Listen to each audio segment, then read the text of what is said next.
So every once in a while, we like to decide on a topic, and then we each retreat to our own areas of specialty, and we research the topic, and then we meet together, and we talk about it. And I'm so excited about this episode. The Red Baron, buddy. What did you know about the Red Baron before we did homework on this conversation? I don't know. I mean, the obvious Snoopy references. The Red Baron kind of occupied this cute, fantastical, cartoony place in my mind. And I never actually thought about the Red Baron being an actual human named Manfred Albrecht von Richthofen. I've never actually thought... That was pretty good. It was awful. Don't patronize me. That was awful. You give it a shot. Give it a shot with his name. Manfred von Richthofen. There you go. So I never actually thought about the fact that this is a real human that had real dreams and aspirations and goals and thoughts until I started researching it. You know what I mean? Yeah, so he was a World War I fighter ace for people who might not remember. And there's a whole lot for us to unpack about this. There's a whole lot of things that I don't understand about it in terms of the technical side, the military engineering side that I just need to pick your brain about. But before we get into all of those things, do you remember the first time you ever heard of the Red Baron? Oh, man. It would probably be Snoopy, the Peanuts character, the little dog on top of his doghouse with little fake machine guns and stuff. That's probably the first time I ever thought about it. Yeah, I'm not sure I knew what that meant. I remember seeing that too. And I remember one time we were doing like family charades. I mean, it sounds ridiculous, but yes, as a family, we would gather around the table and play games together because apparently I was raised in the 1950s. And we were playing charades, and everybody got to put in their own words. And somebody put in Pontius Pilate, somebody you know who I have an interest in, and I couldn't figure out how to make people understand that, and so I imitated Snoopy flying around on his doghouse with like the two-fisted machine gun fire thing. Yeah, and my dad got it, and it was like one of the proudest family game night memories I have from being a little kid. I managed to convey this super hard one. He's a pilot. Oh. Get it? He's a pilot. Oh. Golly. Yeah, so then Dad was like, fighter pilot. And I was like, yeah. More. And I don't remember what I did to make the connection between pilot and Pontius Pilate, but I got that point, and I'm still very, very proud of it. So I would say either that or the pizza would be my earliest memory of Red Baron. Yeah, I was gonna bring that up. There's a frozen pizza brand in the U.S. called Red Baron, and that's kind of weird if you think about it. It really is. It would be like, having some kind of like noodle company in central China named for Genghis Khan. Maybe not quite so grievous, but like that's your enemy. Why on earth would we think that it would sell pizzas, Italian food, by the way, in America, to put the name of like our most feared enemy from just a couple of wars ago on there? I just Googled Genghis Khan noodles, and the Genghis Khan Mongolia grill. You can get noodles there. I was just drawing the illustration that it is a thing you can do. Anyway, we need to get to the actual topic here. Well, no, that is the actual topic. Like my question being like the fact that his likeness is on a pizza in the United States, and the thing he's most famous for is shooting down us and our allies and killing us with bullets. That just seems like a really weird thing. Normally, there's not like Bin Laden's burgers or anything like that in America. Too soon, man. Too soon. Is it? But you get the point. I get the point, yeah. We don't have regard for our enemies at this point in history. And by we, I don't even mean just the U.S. Like, we don't have regard for our enemies. We just we want to kill each other and get it over with. But this guy he wasn't just a German celebrity. Everybody held him in high regard. And I think that, for my historian brain, that's one of the most interesting questions about him. And I want to kind of game that out with you. Well, you mentioned German. Before we go headlong into who he was and what he did, can I just ask some simple history questions here? I'll do my best. Okay, so obviously the bulk of this activity happened between 1916 and 1918, the dawn of fighter pilots. But but there was a war going on. And just to set the context, because context is king, can you kind of walk me into World War I and tell me how it came to be, what's he fighting for, why he's doing this? And I have a dumb question. In some of my research, there are no dumb questions. In a lot of my research, I'm hearing reference to Prussian military training, and I don't know Prussian with a P. Yes, Prussian, and I don't know the difference between the Prussian. Is it an empire? What is it? The Prussians and the Germans. I need to. There's a kind of a blank place in my history mind. I need you to fill in, please, if you don't mind. Sure. In terms of a war that you could ask me to give you the lead up to, this is probably the most complicated, but I'll do my best, and I'm going to frustrate you here because we're going to go all the way back to the Roman Empire, but we'll fly through it, I promise. Okay. So you remember that the Romans expanded north, and that Caesar was one of the guys who had a whole bunch of fights about, 100 years, 50, 75 years before the time of Christ.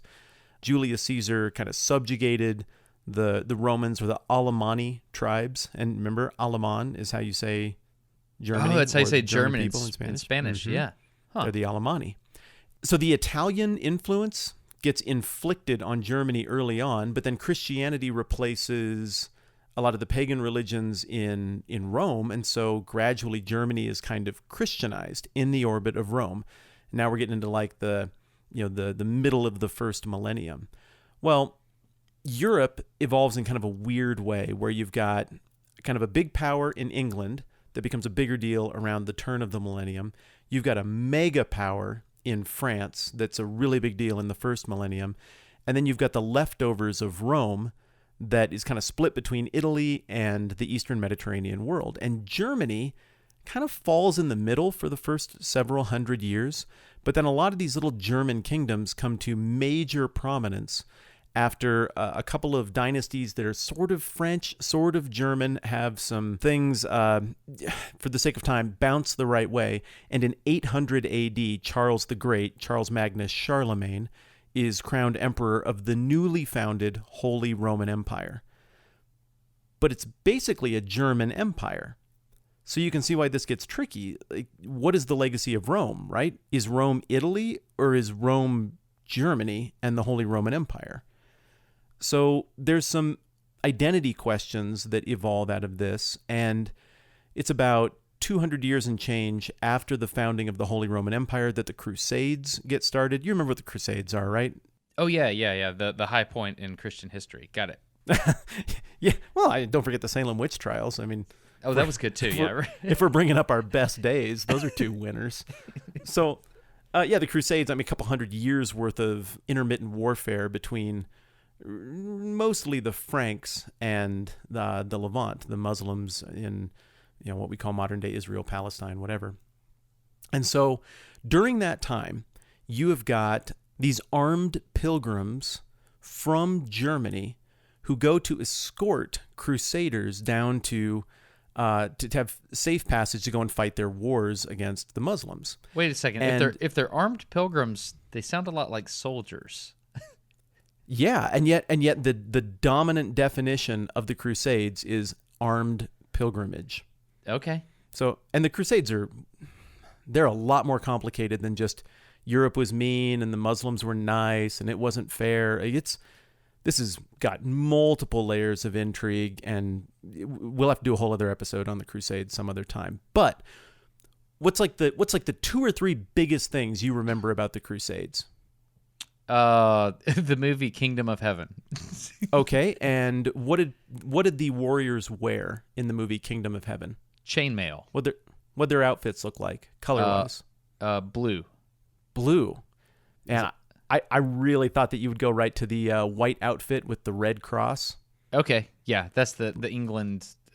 Yeah, I'm trying to figure out how you're going to get me to the Red Baron here, but yeah, I'm with you. Yeah, this is the point where I'm frustrated. Together. Keep going. Okay, but the thing is, this is what's so tricky about history, is World War I is related to the Crusades, and Prussia is related to the Crusades.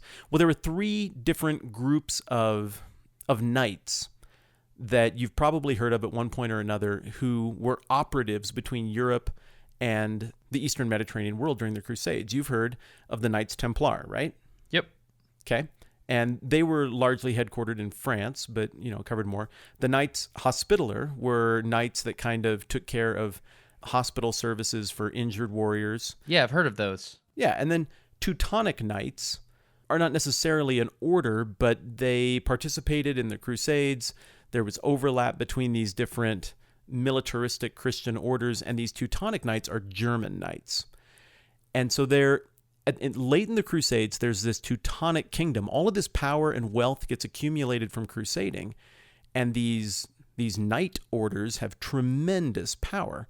And so in kind of what we would now consider the eastern part of Germany, there is a series of conflicts, and out of it, we get the beginnings of what we now call Prussia.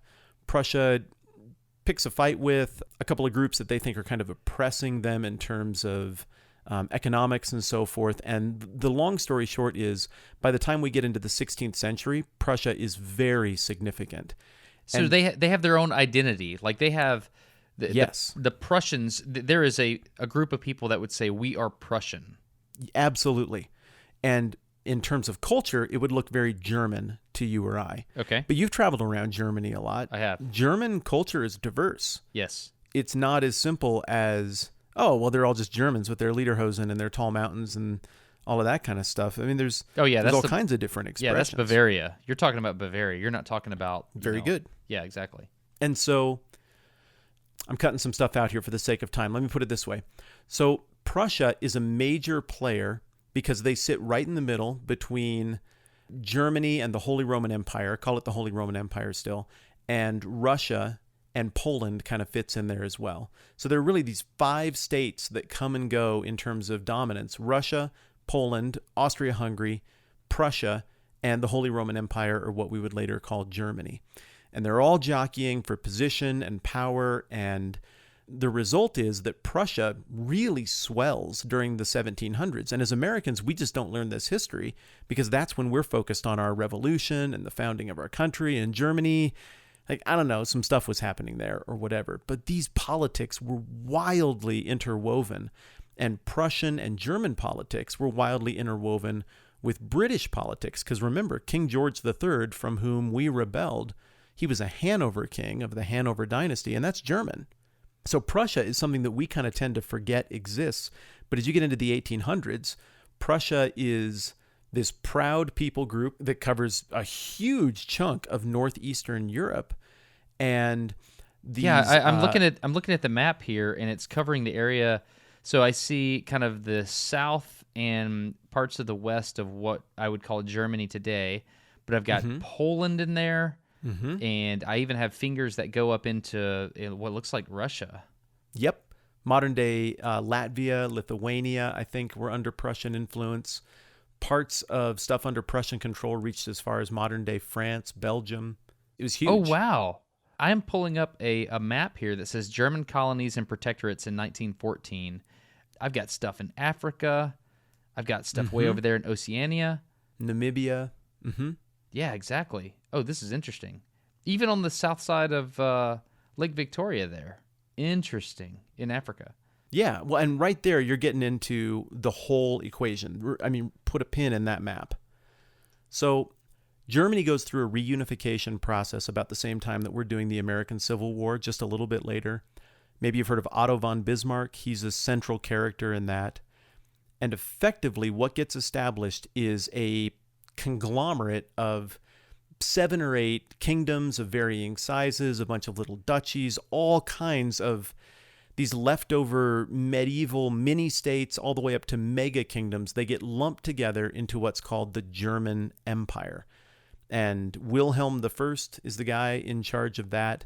And the German Empire is frankly a little bit late to the game. They are mostly Prussian. I think Prussia was the dominant people within that group. And the emperor, if I recall correctly, was Prussian. So if you were someone from Prussian nobility, you were very, very powerful in Germany at the turn of the last century. So let me slow down here and make sure I understand it. So we've got all of these European powers that are going a colonizing, right? they're like, here we go. We're going to go just claim lands from these indigenous peoples all over the world. Mm-hmm. And so you've got the French and the Spanish and the English that are just going crazy doing And this. the Dutch. Don't forget the Dutch. And the Dutch, right. And so then the Prussians are like, oh, we should maybe do that too. Yes. Is that what's going on here? That's wonderfully intuitive of you. That's exactly what's going on. Okay. So colonialism, though, do you think of that as happening in the late 1800s or like much, much earlier? Yeah, way earlier. That's like, at the dawn of the slave trade is when I kind of think of that as happening. Like, post 1865 in my brain as an American, that's after this American Civil War. And so at this point, everything's pretty much starting to solidify in terms of geopolitical boundaries. Yeah, you're spot on. So there just isn't much to go get. And as a result, Germany ends up with the leftovers, the parts of Africa and Oceania that people didn't claim before because it just wasn't economically beneficial. Like, I guess somebody could just go claim the moon right now, but there's a reason people aren't really going back. There's not a lot to be mined. There's not a lot to be gained with where the economic situation is right now. Likewise, Namibia just wasn't that useful at the time. So I'm just going to let that comment pass for the third chair. I acknowledged it. I saw what he did. I didn't engage. Continue. Go ahead. Why didn't you engage, Destin? Go ahead. We're talking about Germany. Keep going. Okay. Did you not appreciate the nuance on mining and economic benefit? No, I just want to keep talking about the Red Baron. Go ahead. All right. Fair enough. I kind of wanted to fight about the moon, which sounds like a metaphor for stupid conversation, but I'm going to remember that one.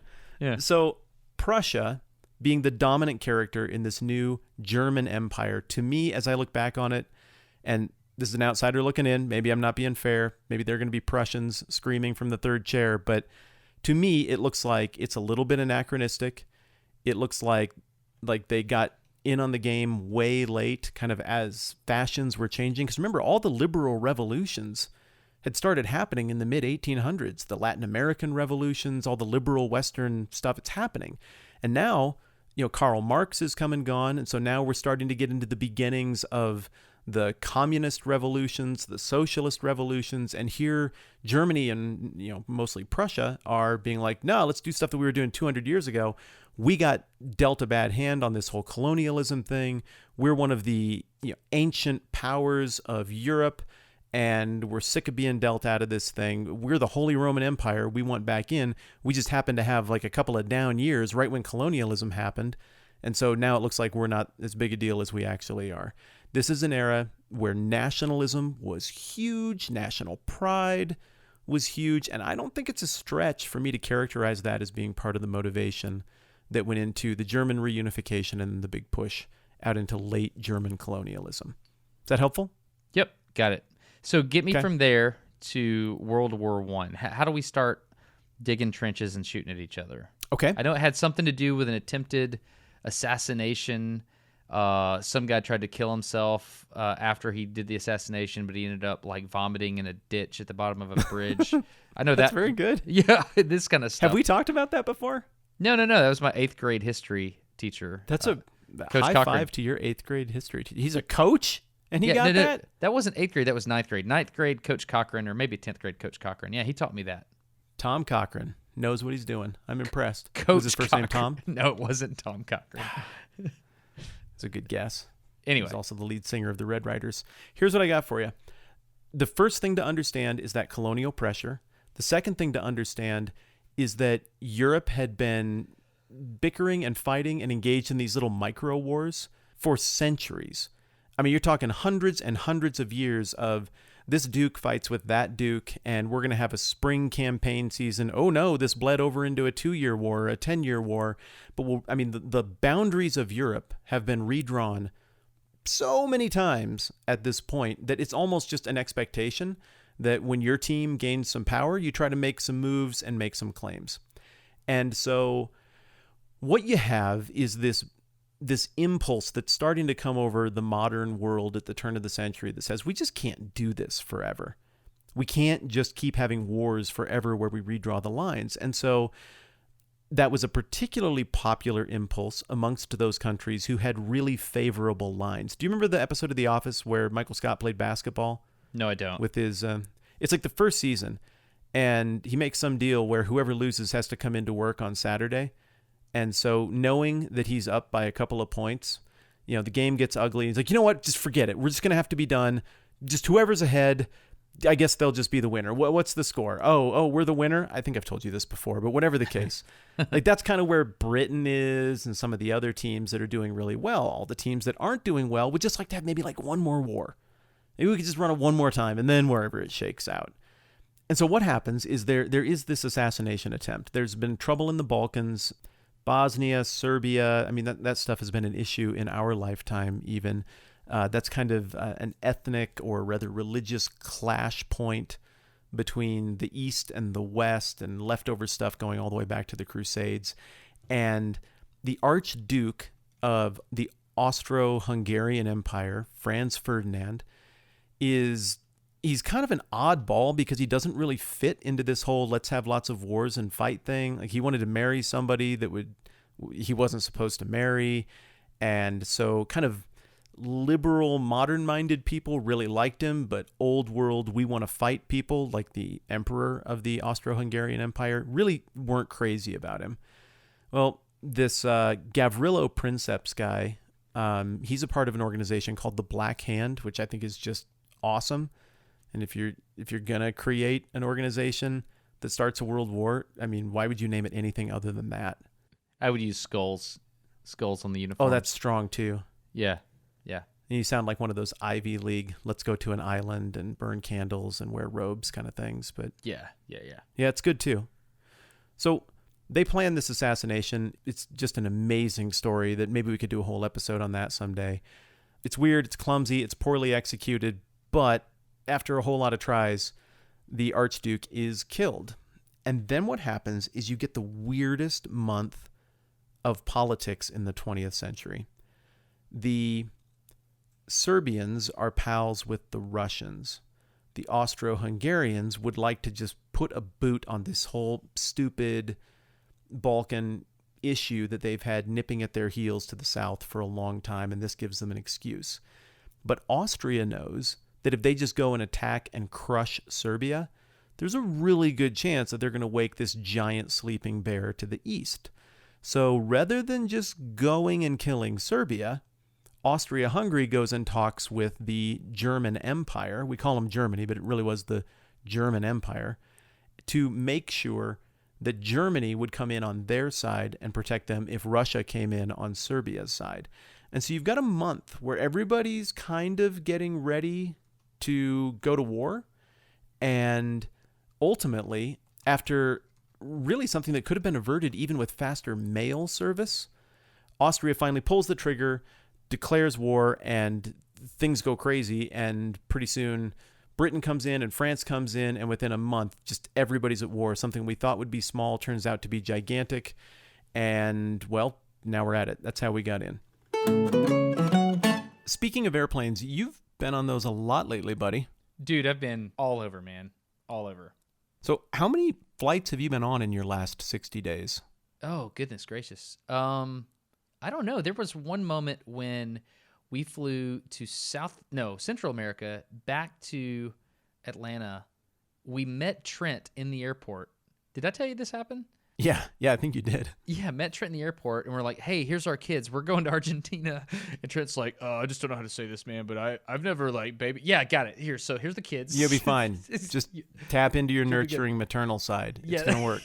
It was awesome. I'm very thankful that I have somebody in my life like that can totally help us with weird logistics things. But it was great. Yeah, we did a lot of traveling, that's for sure. So you took your away suitcase with you on all of that travel to Central America and South America? 3 of them, dude. Took 3 of them. I've got 1 from back in the day. I've got 2 of the newer ones, and we divided them up amongst the family. We were like, what is the most nimble, easiest way for my kids to be able to carry their own stuff? Everybody gets in a way. So that's how we did it, and it worked awesome. When I got my new one, the one that is all kind of sand colored, it's beautiful, the prettiest piece of luggage I've ever owned. When I got that, I didn't have any travel for the next several weeks, and it was tough just staring at it in the closet and wanting things to be in it. When I finally got to travel, it was like, now I get to use my new toy. It's amazing. I loved my old one. I continue to use it, But my new one, it's like mine. I don't let other people put their stuff in there. It's like my thing. I get to wheel it around because it just feels incredibly good to use. Does yours still feel that good to use after all the abuse you've put it through? Oh, no doubt. Yeah, it's the casters. That's the thing. Like, the casters have these bearings on them that make it super smooth, and that is why it works perfectly. Let me call Tara real quick. She's trying to beep in, and let me just ask her this one question, and then we'll handle some of the logistic stuff, I'm sure. 1 second. Yeah, I'll hang tight. Hey, Hello. You there? You got the kids? Hey. Yes, sir. How are you? Doing well. So real quick, we're talking about away bags, and I was telling Matt that we took all the away bags to South America. Do you have any comments about how that went? No, we did. We love the away bags. Logistically, the sizes are great. So for us to be able to take them to South America, we can carry them on and fit a lot and put them in the overhead bins, as well as just being able to divide clean and dirty clothes. So for us, I really enjoy the away bags. Yeah, that was our strategy, Matt. We gave the bags to the kids, and we made them tote their own stuff, and then we could use them as carry-ons so that when we did that old switcheroo with Trent in Atlanta, we didn't have to check bags. Does that make sense? When I first saw those online, just the way they were built, they looked like they would be big and husky. And then when I got mine, well, let me just put it this way. I can now understand why you could hand one of those off to a kid and have them manhandle it completely, because they look tough as nails, but they're light. They're easier to maneuver than like the bags made for kids, just because the wheels and the handles are so dysfunctional. So for the kids, they actually work better than kids' luggage. And Tara, I don't know if we've ever talked about this before or not, but my least favorite thing in travel and in walking around with my family in public is bumbling. It's when we don't know where we're going and we run into each other with our crap. It makes me insane. And with our old bags, we would run into each other all the time and trip over them, and they'd get flipped over sideways, and we'd look like the idiot family. Now, we don't as much look like the idiot family. Recently, we started getting different colors when we ordered them, and I thought, oh no, getting a different color is gonna, like, I'm not a fan of change. I like what worked and didn't want to change it. And so even getting a different colors, we don't bumble into whose bag is whose, and it's easier to grab your own bag, and so. Nice. I've enjoyed having more than one color than our standard. You've just given me an excuse to go buy 3 more. So thank you. I'm going to play this recording for Camilla, and I'm buying more suitcases now. It's colors. It's because of the colors. We have to get the colors. It's been fun. That was super helpful. Thanks, baby. Alrighty, sounds good. All right. Love you. See you, Tara. I like you. So what's the rundown on the awesome stuff here? Because people hear this and are like, oh, it's a suitcase. But it's not really a suitcase. It's way awesomer than a normal suitcase. So we got the casters. What else do you like about it? Oh, it's the sides are this really cool polycarbonate that's not too heavy, as you mentioned. They've got these partitions built into them where you can put your dirty clothes on one side and your clean clothes on the other. I do that all the time. You use the ejectable battery, right? You just pop out in TSA, and otherwise it's in your bag the whole time? Yeah, the ejectable battery is why I started using the away bag. I thought, man, that is smart. But I stuck around because all of the other features. Like, that got me in the door, but it was the other stuff that really impressed me because I could tell that they were specifically engineered. These are not just, like, haphazardly made. Somebody thought about everything on this thing, and they came up with the best possible design. That's why I like them. Yeah, I'm in the same boat. If somebody was to say, launch their away bag down a hallway and have it get out of control and run into something, which no one would ever do, obviously. No one would ever do that. And it were to be damaged, there is a limited lifetime warranty, which means they'll fix or replace your bag if you bust it, which I think is pretty awesome. Do you know that's still the pinned tweet on our Twitter account? We need to change that now. Wait, what is? You throwing your away bag down some hallway somewhere? Yeah, pull it up. Pull up our NDQ Twitter account. I pinned that a long time ago. That is the pinned tweet on you did. @NoDumbQs on Twitter. You see it? You know what? It won't be the pinned tweet by the time people go and hear this episode. It's going to be something both shocking and awe-inspiring. So I'm not saying what yet, but it's going to be good. This is a moment when I let the suitcase go and let it go down a square people pipe, and it almost got away from me and hit this person in front of me. It was pretty funny. Which is not approved by Away. No. They are not for that. You're not for that. But when you build casters that are that perfect, people are going to want to play with it a little bit. What can you do? I tell you what you can do, Matt. Tell me. You can get $20 off a suitcase by going to awaytravel.com/NDQ19 and use promo code NDQ19 at checkout. That's what you can do, Matt. That was a top 3 all-time segue. I just salute you deeply. Can I try a segue and do that myself? Yeah, go for it. Speaking of segues... Disappointing. Dang it, I blew it. Here's what I want to say, though. It's for $20 off a suitcase. Visit awaytravel.com/NDQ19, and then you use the promo code NDQ19 during checkout. And the point is not the segue. The point is that you get that awesome suitcase and you get $20 off. You get free shipping on any away order within the contiguous U.S., Europe, and Australia. And they've got some like actual go-there shops in New York, Austin, L.A., San Fran, Boston, Chicago, and London. Yeah, as you can tell, we are not just saying this. My family has fully integrated away suitcases into our lives. So for $20 off a suitcase, visit awaytravel.com/NDQ19 and use the promo code NDQ19 during checkout. Or you can click the show notes for this podcast and the link right there on top. That's going to take you to where you need to go. Another thing I like about the away is you can put stickers on it. I have a Cobra Kai sticker on my away bag. You do not. I do too. 100%. Oh, there's no fear in that dojo. All right, back to the conversation, buddy. Awaytravel.com/NDQ19. $20 off a suitcase. Use the promo code NDQ2019. Let's go talk about the Red Baron. Thanks for supporting the sponsors. We really appreciate it. Okay, I'm going to be honest with you. You said a lot of things. You started at you started at Jesus, and you ended up with an assassination. In fairness, I started before Jesus, but yes. Okay, so I'm not really clear why we're at war here. Then you understand it perfectly. Yeah, I mean, that's what World War I is. It's all leftover grudges that just boiled to the surface at once. Really? Okay. Yeah, I mean, there's no good reason. It's not like Pearl Harbor or something. That's why I like engineering and science, because it's like I can measure this thing and get a value. Your discipline is clouded by humans. And lots of them. Yeah, no, that's interesting. Okay, cool. So regardless, we're at war, and the Germans are fighting against the French and the British and a lot of other people, but those are the main people that the Red Baron's going to face in combat, right? Right. So I have a question for you. Yeah. Obviously, this is the first war where planes were used in combat. Is that correct? Well, it depends on how you say that. So during the Civil War, aircraft were used. Like they used balloons, lighter than aircraft, balloons for observation purposes.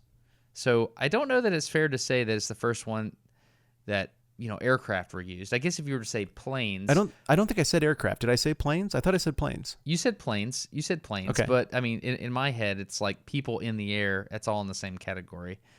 Yeah, I guess you could say that. I got to Google that. But like a blimp is such a different experience than a World War I fighter pilot dogfight. Yeah, definitely. I think this is certainly safe to say. I don't know if there were crazy stuff happening, in little bitty skirmishes throughout the world prior to this, but I do know that World War I was the first time where the airplane, like the design cycle of the airplane, was rapidly accelerated in an attempt to kill other people more effectively. So, for example, at the beginning of the war, it's my understanding that pilots were shooting at each other with small arms, like pistols.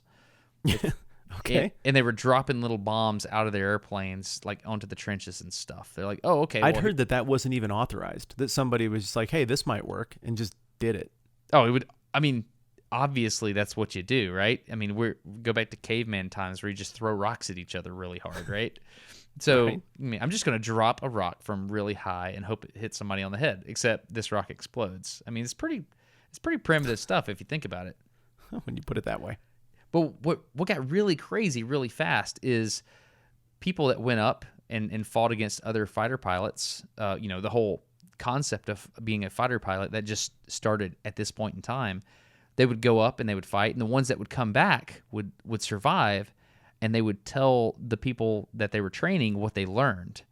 And so the other guys that didn't do it so well died, and so you had this rapid this, I don't know. It's like the information. Natural selection, survival of the fittest. Yeah, Darwin was at work here. So like rapidly, all the best ideas rose to the top because they were the only ideas walking around you.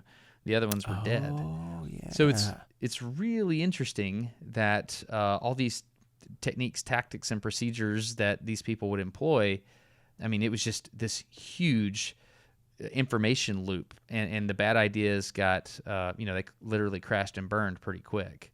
So it's fascinating. It's much like naval warfare during the Civil War. How do you mean? Like ironclads came to be during the American Civil War.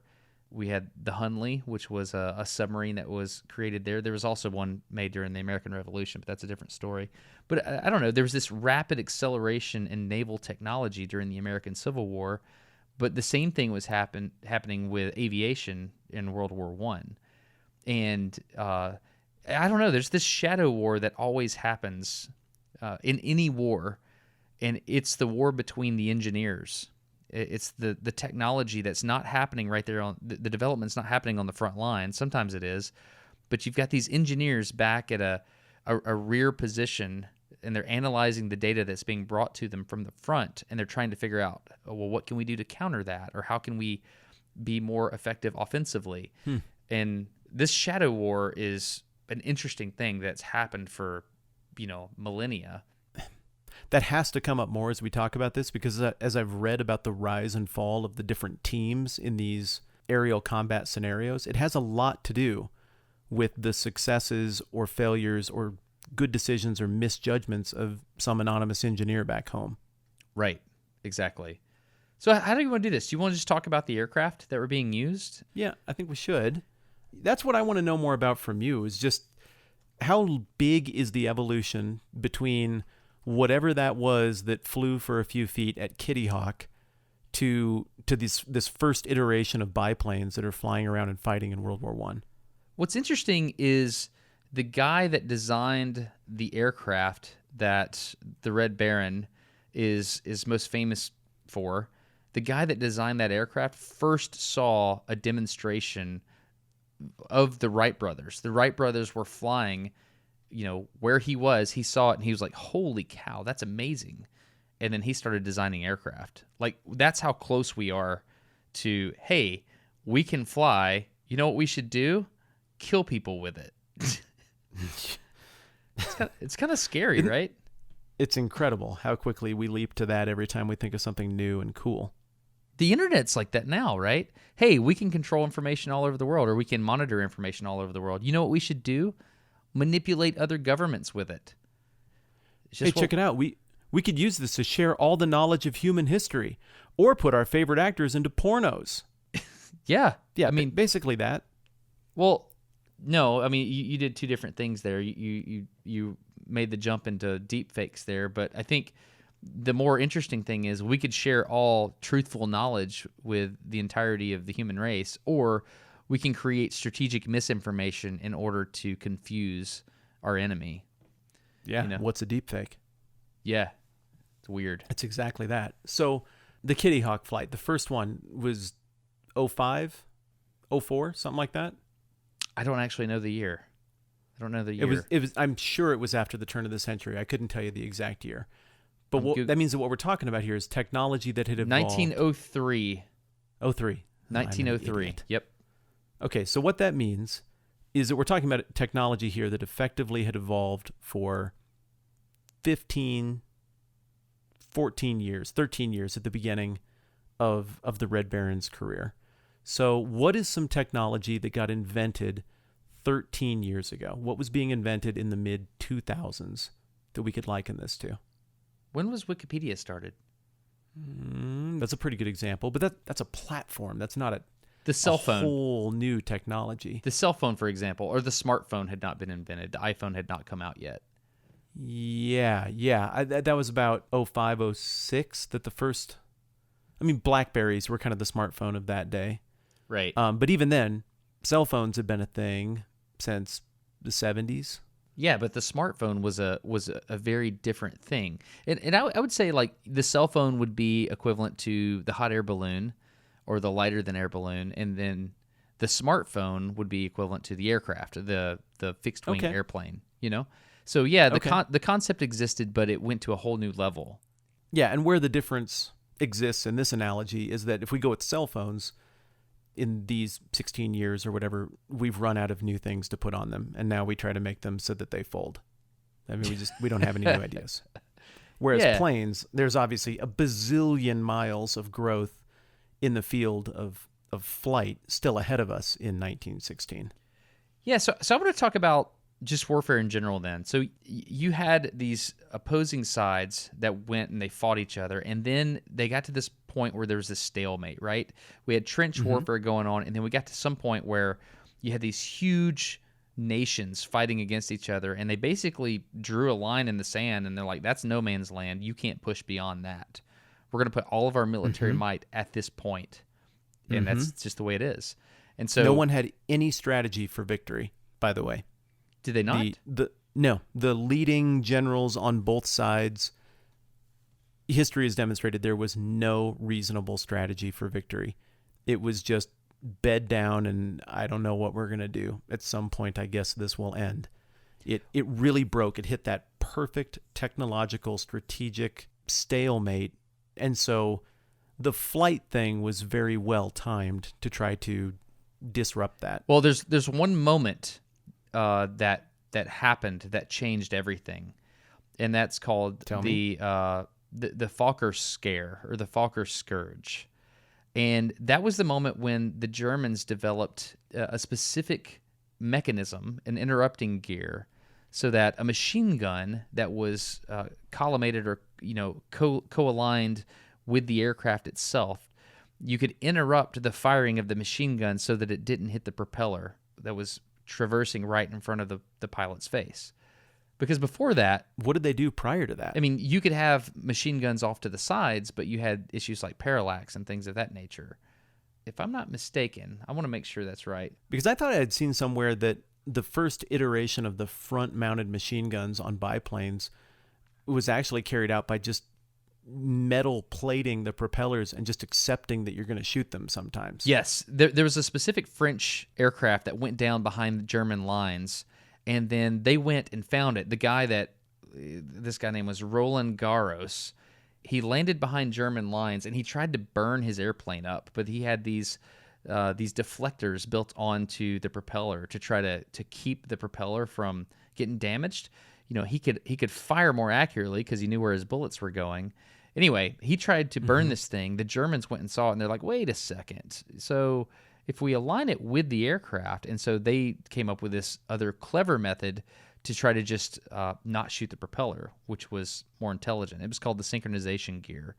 And that right there, that one single technological innovation changed aerial combat because you could align, you could look exactly where you were going to fire, and you could just put bullets exactly where you wanted to, and then you could just slaughter enemy pilots. And that was when everything changed.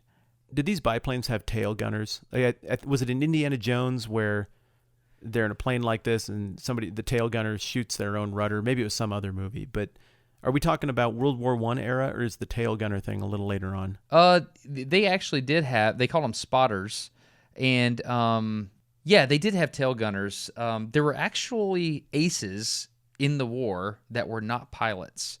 One such guy was this guy named Charles de Gasse, and he was really, really good with a machine gun. The Lewis gun that you've heard of? You've heard of the Lewis gun, the machine gun? Mm-hmm.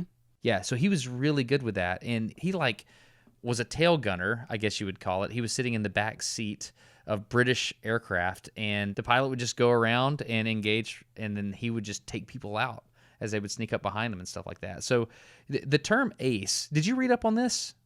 No, I mean, I know the term exists, but I don't know where it came from. So the term fighter pilot ace or fighter ace, that was first brought up by the French, and the British had different terminology. So all these different people were trying to create these larger-than-life soldiers or these airmen on their side in order to kind of alleviate the stress that was caused by the fact that this war is now a stalemate. And so, oh crap, we're just pushing against each other. It's an immovable object. Well, we need these heroes to rise out of our societies so that people can celebrate something positive. And so this concept of this warrior, kind of like in the ancient stories, you've got Achilles, and you said it was Hector, right? Yeah, Hector, the horse lord. Yeah. So you need these larger-than-life heroes to kind of rise up so that you can have something to rally behind as a nation. That's where aces started. The French called them aces. The Germans had a different term. It was like super machine gun and cannon or something like that. I've got it in my notes. Hold on. Let me find it.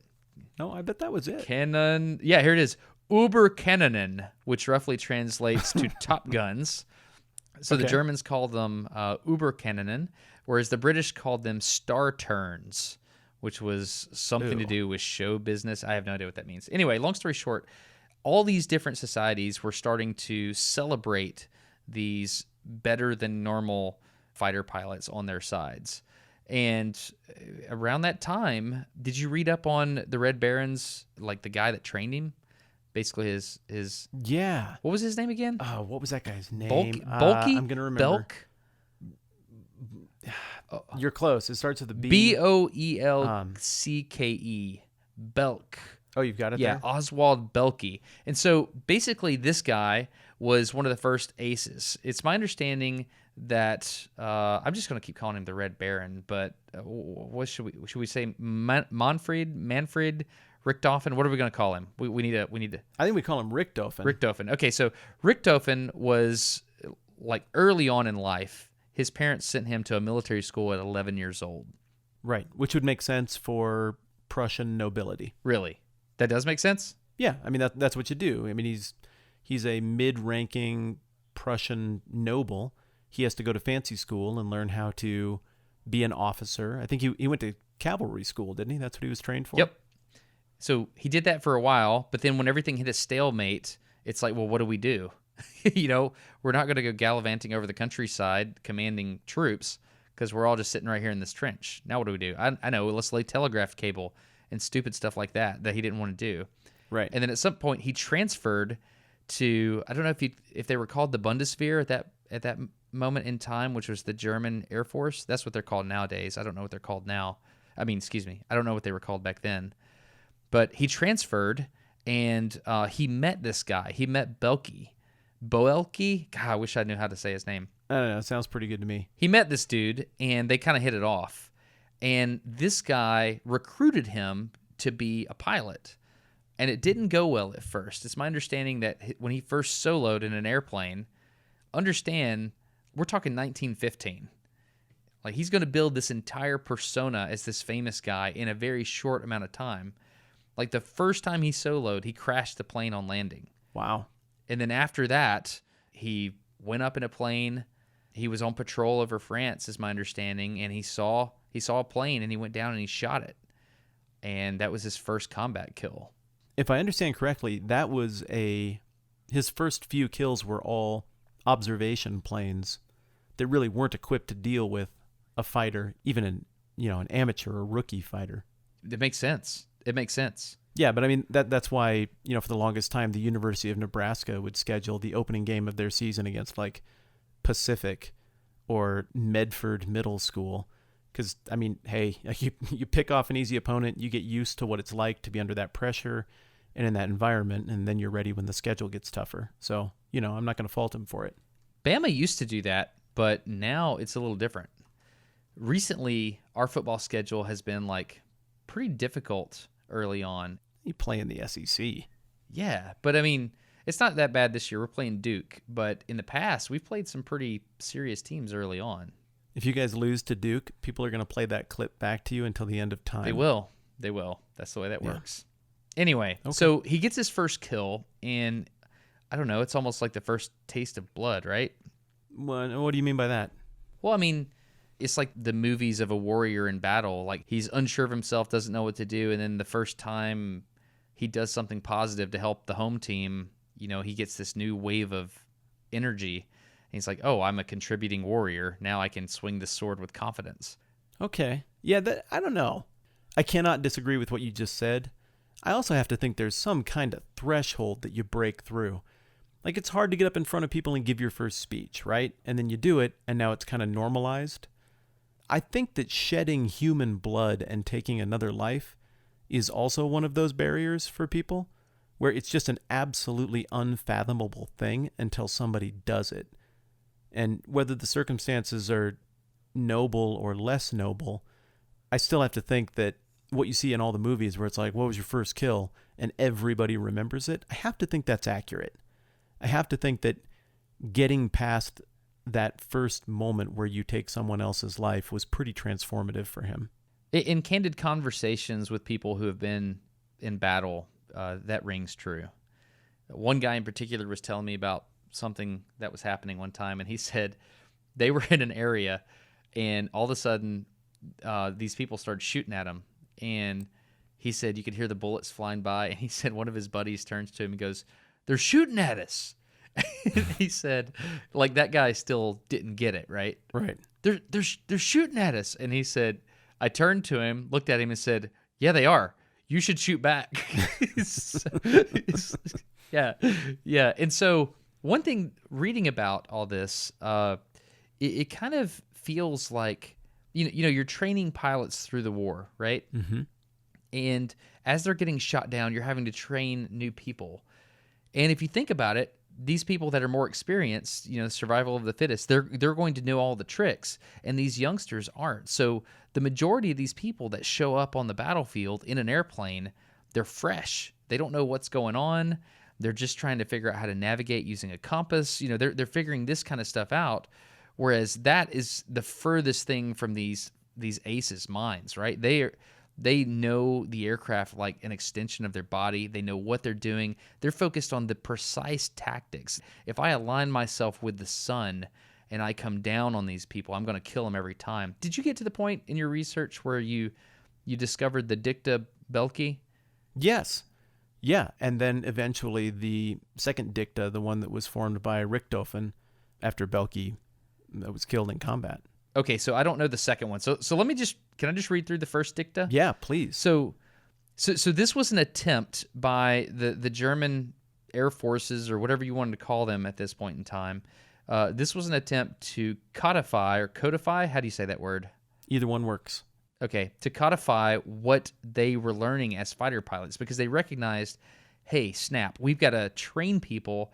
We need a few simple things we can tell people so that they are less likely to die and crash and burn our expensive aircraft that we're having to churn out by the hundreds. And so this was, according to this guy, Oswald Boelcke, one of the first German aces, this is what he taught his guys how to do. First of all, number one, try to secure advantages before attacking. If possible, keep the sun behind you. The idea there is they can't see you coming. Number two. Yeah, it's the Daenerys Targaryen technique. Except a dragon. Number two, always carry through an attack when you have started it. I found that one to be interesting. I didn't really understand it, but it's like, hey, if you're gonna, if the game is on, see it through to the end. Number three, yeah, if you're in a defensive situation and you pull out a firearm, you have to be prepared to use it. Don't use it as a threat.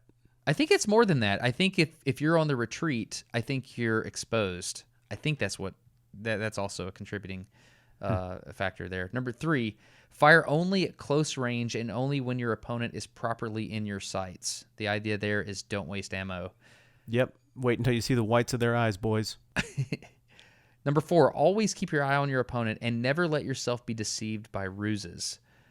One thing they said that would often happen is the British fighter pilots would fake a death spiral. They would act like they got hit and they would start spiraling down to the ground. And then they would just pull back up and then get in behind you and kill you. I went and listened to an interview. I grabbed a bunch of interviews in preparation for this conversation with people who were actually there.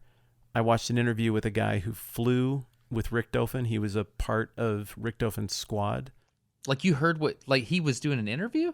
Yeah, I watched an interview with the guy. What did it look like? Was it grainy film or was No, this? I mean, he was an old man. He was in Richthofen's squad when he was 18. So the guy was born in 1900, and I would guess that this video was shot in the 70s.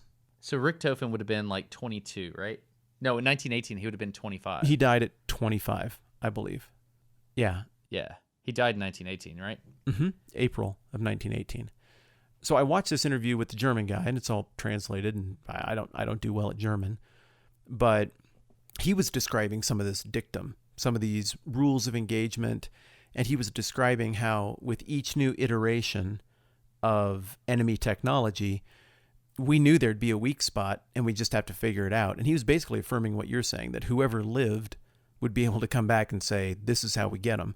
And so he was talking about, in particular, one iteration of the British planes. I think it was the Camel, that coming up from underneath was the technique, that they were maybe built to counter the come right out of the sun approach.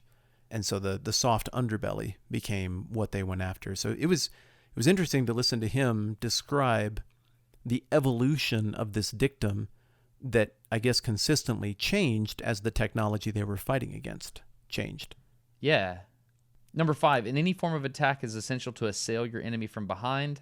Number 6, if your opponent dives onto you, do not try to evade his onslaught, but fly to meet it. Essentially, fly into danger.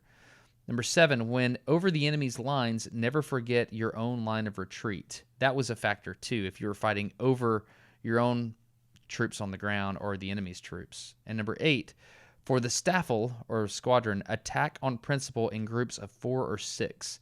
When the fight breaks up into a series of single combats, take care that several do not go for the same opponent. So, how did they fight at the beginning? Did you read it? Did they fight in groups, or... Just that last one. It's so okay. Have you ever played Star Fox? Oh man, it's been years, but I never played it in any meaningful way.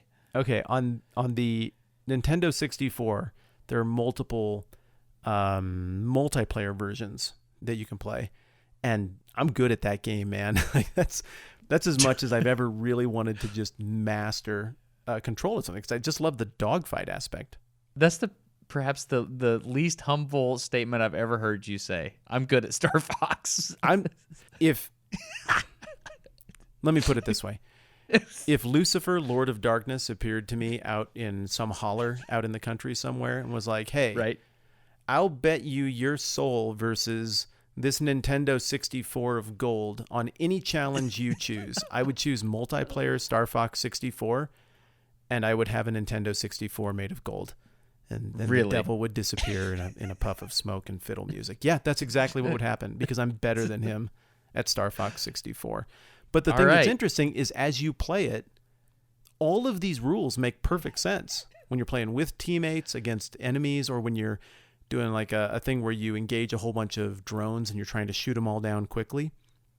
I can see all of this stuff playing out in that obviously very simple, goofy little game. So it's weird how much it rings true with my obviously ridiculous, silly gaming experience. Yeah, so I can imagine... Do a barrel roll! That doesn't ring a bell? Okay. I can imagine myself being a pilot back in World War I, for whatever side you want to imagine yourself fighting for, and sitting in a classroom, and Boelcke's sitting at the front of the room, or Richthofen's sitting at the front of the room, and he's telling me how not to die, and I'm just like taking feverish notes. And then, I learned how to fly the airplane. I learned how to, essentially not kill myself. Right. And then I can imagine the first battle, going out into battle, and then just crapping my pants. Yes. And getting shot down instantly because, was that Dicta number 6 or 3? What? Oh, crap. What do I... You know what I mean? Yeah, I do. I can just imagine just being eaten alive, because I have no idea. Because one thing that's really interesting, and I learned this the first time flying in the T-38 with Supa, the thing about flying in the air with a jet, I know they weren't flying jets, but you have to think in 3 dimensions. Like on the ground, when you're thinking about military maneuvers, they're coming from the east, or they're coming from over there, over the mountain. We could fire a mortar over the top of the mountain and impact over there. You think in this plane of existence. Mm-hmm. But in the air, everything changes. You're more like a fish that can go up and down and around and backwards.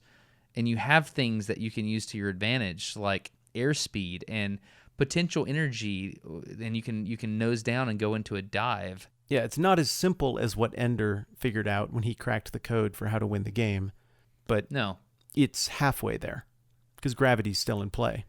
Yeah, you've got energy buckets when you're a fighter pilot. You know, if you're up high, you can dive and get going fast. But at the same time, at some points, you want to go really slow so that you can turn quicker, which will come into play when we talk about something here in a minute. So all of these things are easy to see and know on paper, but understanding them and knowing how to use them and employ them to kill your enemy is a completely different thing. When someone is trying to kill you, the great American philosopher Michael Gerard Tyson once said, "Everyone has a plan until they get punched in the mouth." Yeah. And I think it really rings true. And a lot of officers that have been in battle say every plan survives until first contact with the enemy. Why couldn't everybody just be the Red Baron? Why couldn't you just take any reasonably smart person, put them in that plane, take them through the dictum, give them a little mentoring, and have them be awesome? I mean, it's all the planes are the same. You know, assuming we put 50 people in 50 identical planes, why is there only one Red Baron in that group? Why don't you get equal performance out of anybody you put in a fighter plane? Well, I think it's a combination of who he was and the opportunities that he had. For example, the type of aircraft that he ended up in is one thing we can talk about in a minute. But I think, did you read about any of his philosophy when he was fighting? A little bit. What stood out to you? He wrote some words, and he's like, when I'm firing on an enemy aircraft, I aim for the pilot's head. Did you read that? Yeah, I did read that. I did. That sounds pretty cold and callous. That's pretty sad. Well, yeah, because you're shooting bullets at another man's head. That's where your cognitive function happens. If you get hit there, you could die. Which he did. He did get hit there at some point. But he didn't die. But the thing about that is he very clearly understood the objective, and he had all these knobs and dials at his disposal to twist these knobs to change things. I'm going to come from this angle, and he would always be thinking about that objective. Just the idea of writing that down. Yeah, when I'm trying to kill a man, I aim for his head. I mean, that's a very clear statement of what the objective is. Yeah. I don't know. I didn't read enough about him personally to understand if he was a killer or if he understood, like, I'm in an aircraft, I better kill that guy because he's going to try to kill me. I never got to intimately know the personality in the stuff that I read. Did you? Yeah, not intimately, but I definitely paid more attention to who he was off camera. You know, he got taken out of the front line as his celebrity was on the rise and got put in front of the bigwigs in all of Germany. I mean, the Kaiser and... Yeah, he like ate with the Kaiser. Like, yeah, and he wasn't impressed. Yeah. He found the leadership of the country to be a little bit meh.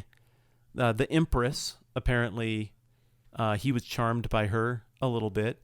But I think he was a very deep, sophisticated thinker.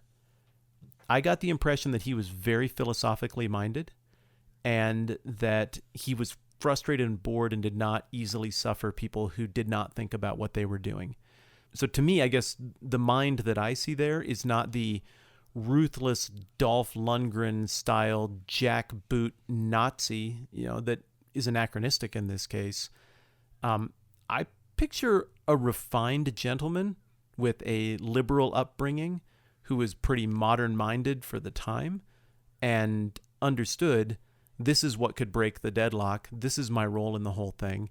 I don't know that his rationale was entirely noble, but to just characterize him as like some dark villain who just had nothing but a lust for blood driving him, I think is a really inaccurate characterization from what I read.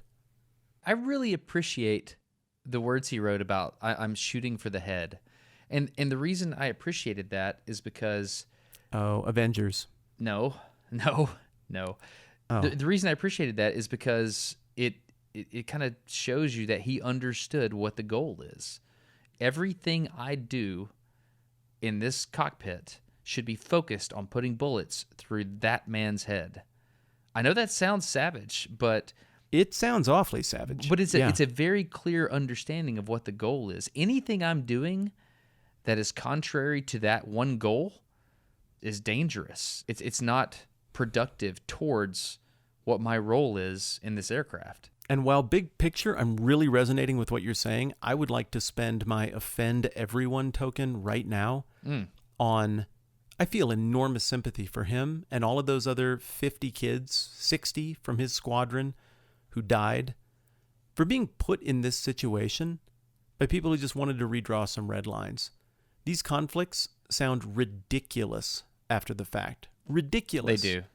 And most of the warring in history, I know there are exceptions, but most, if you just waited for all the grumpy belligerents to die, the next generation wouldn't even care. Now, they'd want to kill each other for other reasons, then you'd have to wait for them to die.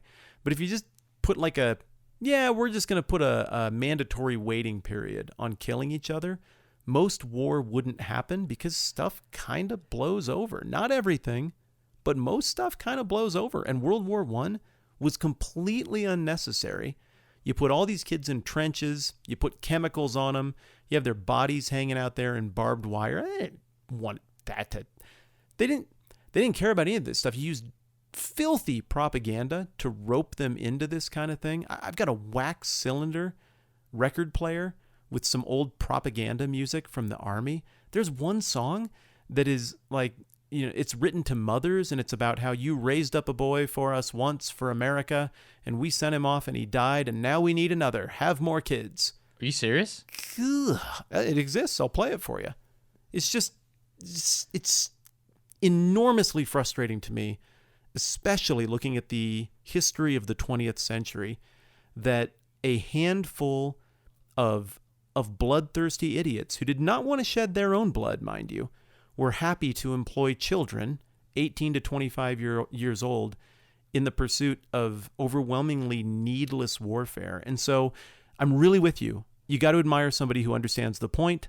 Maybe he was troubled by all of this warring as well, but hey, I'm here. This is what I do. It's me or them. I'm going to fight properly and keep my eye on the objective. There is something admirable about that. Well, I can't embrace that without being frustrated by the whole situation. I don't want to imply that I'm trying to ascribe some motive to him, like, oh, well, it's me or him.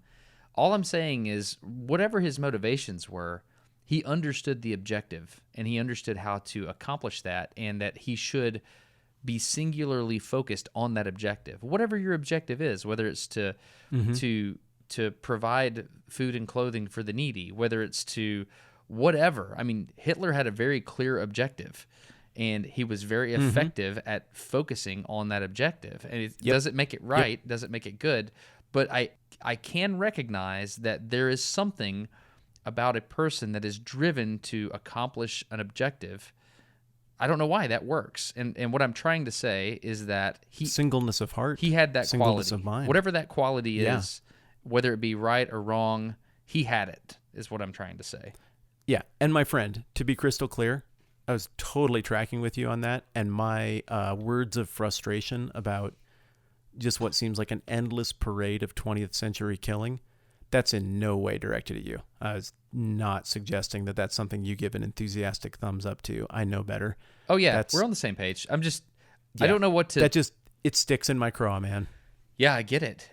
So, yeah, I don't know. Why can't everyone be the Red Baron? I think because maybe they don't have that singular focus that he had. And, he was leading people for sure, but at the same time, he had that thing, whatever you call that. Do you think there's something to the skill set, though? Like, I'm not joking, man. If we put a console out next time I come down there and we play Star Fox 64, I will obliterate you. It won't. I mean, to the point where I think you'll be able to compose yourself, but you'll be tempted to throw a controller. You have no chance. I've told you about playing table tennis against the German guy, didn't I? Have I told you this? Maybe you did. Remind me here. Okay, so I'm in an international meeting with a German rocket scientist, and we're getting to know each other. This is in Germany. We're getting to know each other. Okay. And I don't want to say his name, but I was sitting there talking with him, and in between meetings, we were just eating cookies and drinking coffee and chatting. I was like, "Hey, man, what do you do for fun, dude? What's your thing?" He goes, "Oh, I play table tennis." I said, "Oh yeah, ping pong." He goes, "No, table tennis." No. I was like, "Well, what do you mean?" He's like, I still remember the look that came over his eyes. He goes, "Oh, in my basement, I have a table and I play and blah blah blah blah blah blah blah, and I compete." And I was like, oh, that's pretty good. Yeah, Dad and I, we used to play all the time. I got, pretty good. He goes, no. You don't understand. And he said very, very directly, it was a challenge. He took his glove off, basically, and slapped me with it and said, if you were to come to my house, I would serve the ball to you 21 times, and you would never return it, not even once. And I said, sir, that sounds like a challenge. He goes, it's not a challenge, it's a fact. And I said, I'm freaking coming to your house tonight, and you're going to serve that ball to me 21 times. How many did you get? 0. It was unbelievable. He would move his paddle the same way every time, but somehow he was putting different spin on it, even though the mechanics of what he was doing appeared to be the same. I did not know that there were levels of deception within a ping pong serve. Excuse me, a table tennis serve. But this guy had it, and it was incredible. And what was so crazy is when I walked down into the basement, I was like, hey, man. And he goes, oh, this is my wife. And we are, we went on a little bike ride around his town, and I was introduced to his wife, who, strangely enough, was giving blood at a church. And that was just on our bike ride. He goes, okay, now we will go to my house. We go to his house, and we start walking down into the basement, and I quickly realize I'm in over my head because there's posters of German table tennis professional players all over the wall. Oh, yeah. You're doomed. Yeah. And I was like, I got to see this through. And yeah, he just slaughtered me. Anyway, so the point is... Did he hit you a couple times No, just to make a point? Did he strike you with the ball? He should have. I would have if I had that level of skill. You would do that to me at Star Fox, let me just vouch. Yes, you absolutely would hit someone with the ball if you had the opportunity. I would. But he didn't. Mm-hmm. He was probably Prussian nobility in the table tennis world. Probably he was. The point is this. I think that someone else could put as much time into Star Fox 64 as I have and be better than me. But I think there are a whole bunch of people who could put that much time in and they would not be better than me. And there are certain games that I put a bunch of time into and I never get particularly special at it. And there are certain other games where it's like, this is made for my brain. I'm built for this. And I wonder if the fighter pilot thing is the same kind of deal where it's just subtle little wiring, the way your muscles put together, the way your hand talks to your eyes and vice versa. If some people are just built to excel at those fine-tuning little touches and points. I mean, but do you remember? But there's that. But there's also the waiting for the right moment. Like Richthofen did not have a reputation for just wildly going after somebody and chasing them down. He waited till the he didn't ninja. Yeah, exactly. He sniped. No, he didn't even snipe. He was like the guy that plays Call of Duty with the M16 and is just patient and calculating, doesn't take hits, and puts up incredible numbers. Yeah. He just waits. He's like, oh, okay, now it's time to shoot. Bang. Yeah, and so he would wait until he saw the right opportunity, and he would do it. And what that is discipline. I was talking to someone last night on the phone who's getting a larger YouTube following more recently. And we were talking about interacting on Twitter, and we were talking about how bad yesterday was. Everybody was really mean on Twitter yesterday. Yeah, it was a bad day. It was a bad day. And he said, hey, I noticed on Twitter, Destin, that you normally don't fall into the trap of tweeting just really awful things in response to whatever is happening in the world. You kind of just sit back, and he said, do you have any advice on how to do that? You do this too, right? Great question. It's a very self-aware question. I've been suckered in a couple times, but I'd like to think I'm better at that all the time. Yeah, exactly. So I don't know. The answer was you're going to learn how to wait. You'll learn how to wait. You'll get crushed a couple of times, and you'll learn that waiting is better. And do not engage is the best thing to do. If everything's going. If everything's going to hell in a handbasket, it's best not to engage. You will end up in that handbasket. Yeah, and the thing about being a fighter pilot is there was no room for mistakes. Like if you made that one mistake and you engaged when you shouldn't engage, you're dead. It's over. Right. Yeah. So anyway, that's it. There are a billion things that I've tried, and it doesn't gel for me. There are a few things that I try, and I'm like, oh, that kind of works. And there are a few things you try and you're like, man, this feels really natural. And I think most people would say the same thing about anything. So clearly, there's something unique and intangible about someone who excels at the whole fighter pilot thing, from psychological makeup to physiology. The same way there are some people who win at esports, and there are some people who, with the same amount of training, they just would not. But one of the things that was really interesting for me, and this is going to feel like a tangent, but it's not, about the whole Marvel cinematic universe was coming to grips with the fact that Iron Man has no superpowers, right? Like, some of the Avengers have amazing powers, and some of them, like Hawkeye and Black Widow, you're like, why are you on the team? They can just shoot This really makes good. no sense. I don't miss things. I'm very, very attractive and angry. Okay, Very cool. attractive and angry. My superpower is hotness. My superpower is inner thigh skull crushing, which that's her move. So the Iron Man thing, though, is a little different because, one, he thought of all that stuff, and so his mind is incredible. Two, the suits are just awesome. But three, the more we put other people in the suits, the more we realize that there was something very natural for Tony Stark about piloting that thing. Because, Rhodey, Don Cheadle's character, I mean, he's like this phenomenal pilot, this phenomenal ace, and he's not as good in War Machine as Tony Stark was in the Iron Man suit. And you put Pepper Potts or whoever else in one of the suits, and it's clumsy and not that great. And so it was kind of fun for me to see that kind of his superpower it's his brain, but it's that he was made to be Iron Man. And I feel like Richthofen was kind of made to be the Red Baron, given the results that we see. Okay. And you just couldn't train somebody else to do it. Well, it also had to do with the technology, though. Like he had specific types of, for example, the triplane, the red. First of all, do you know why they painted the plane red? I don't know the answer to that. The guys who I heard from both sides who were there said that the whole point was to create a contrast between the uniformity of the British look and how the British were going with subtle colors and things that might blend in a little bit, whereas the Germans wanted you to know they were coming and wanted to announce themselves loudly. So it wasn't just red either. They did like polka dots and stripes and crazy stuff on their planes with different iterations. This was the Flying Circus, And right? Like his particular Yeah. unit was known as the Flying Circus. Yeah, the reason for that, though, didn't have to do at first with being airborne. It had to do with the fact that because of the distances between airstrips, they didn't fly fighter jets from one airstrip to another.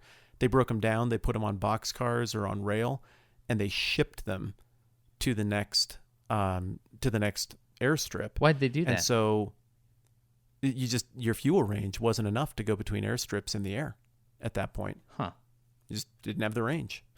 At least that's what they said. I'm getting that information from the people who were there, so I think it must be right.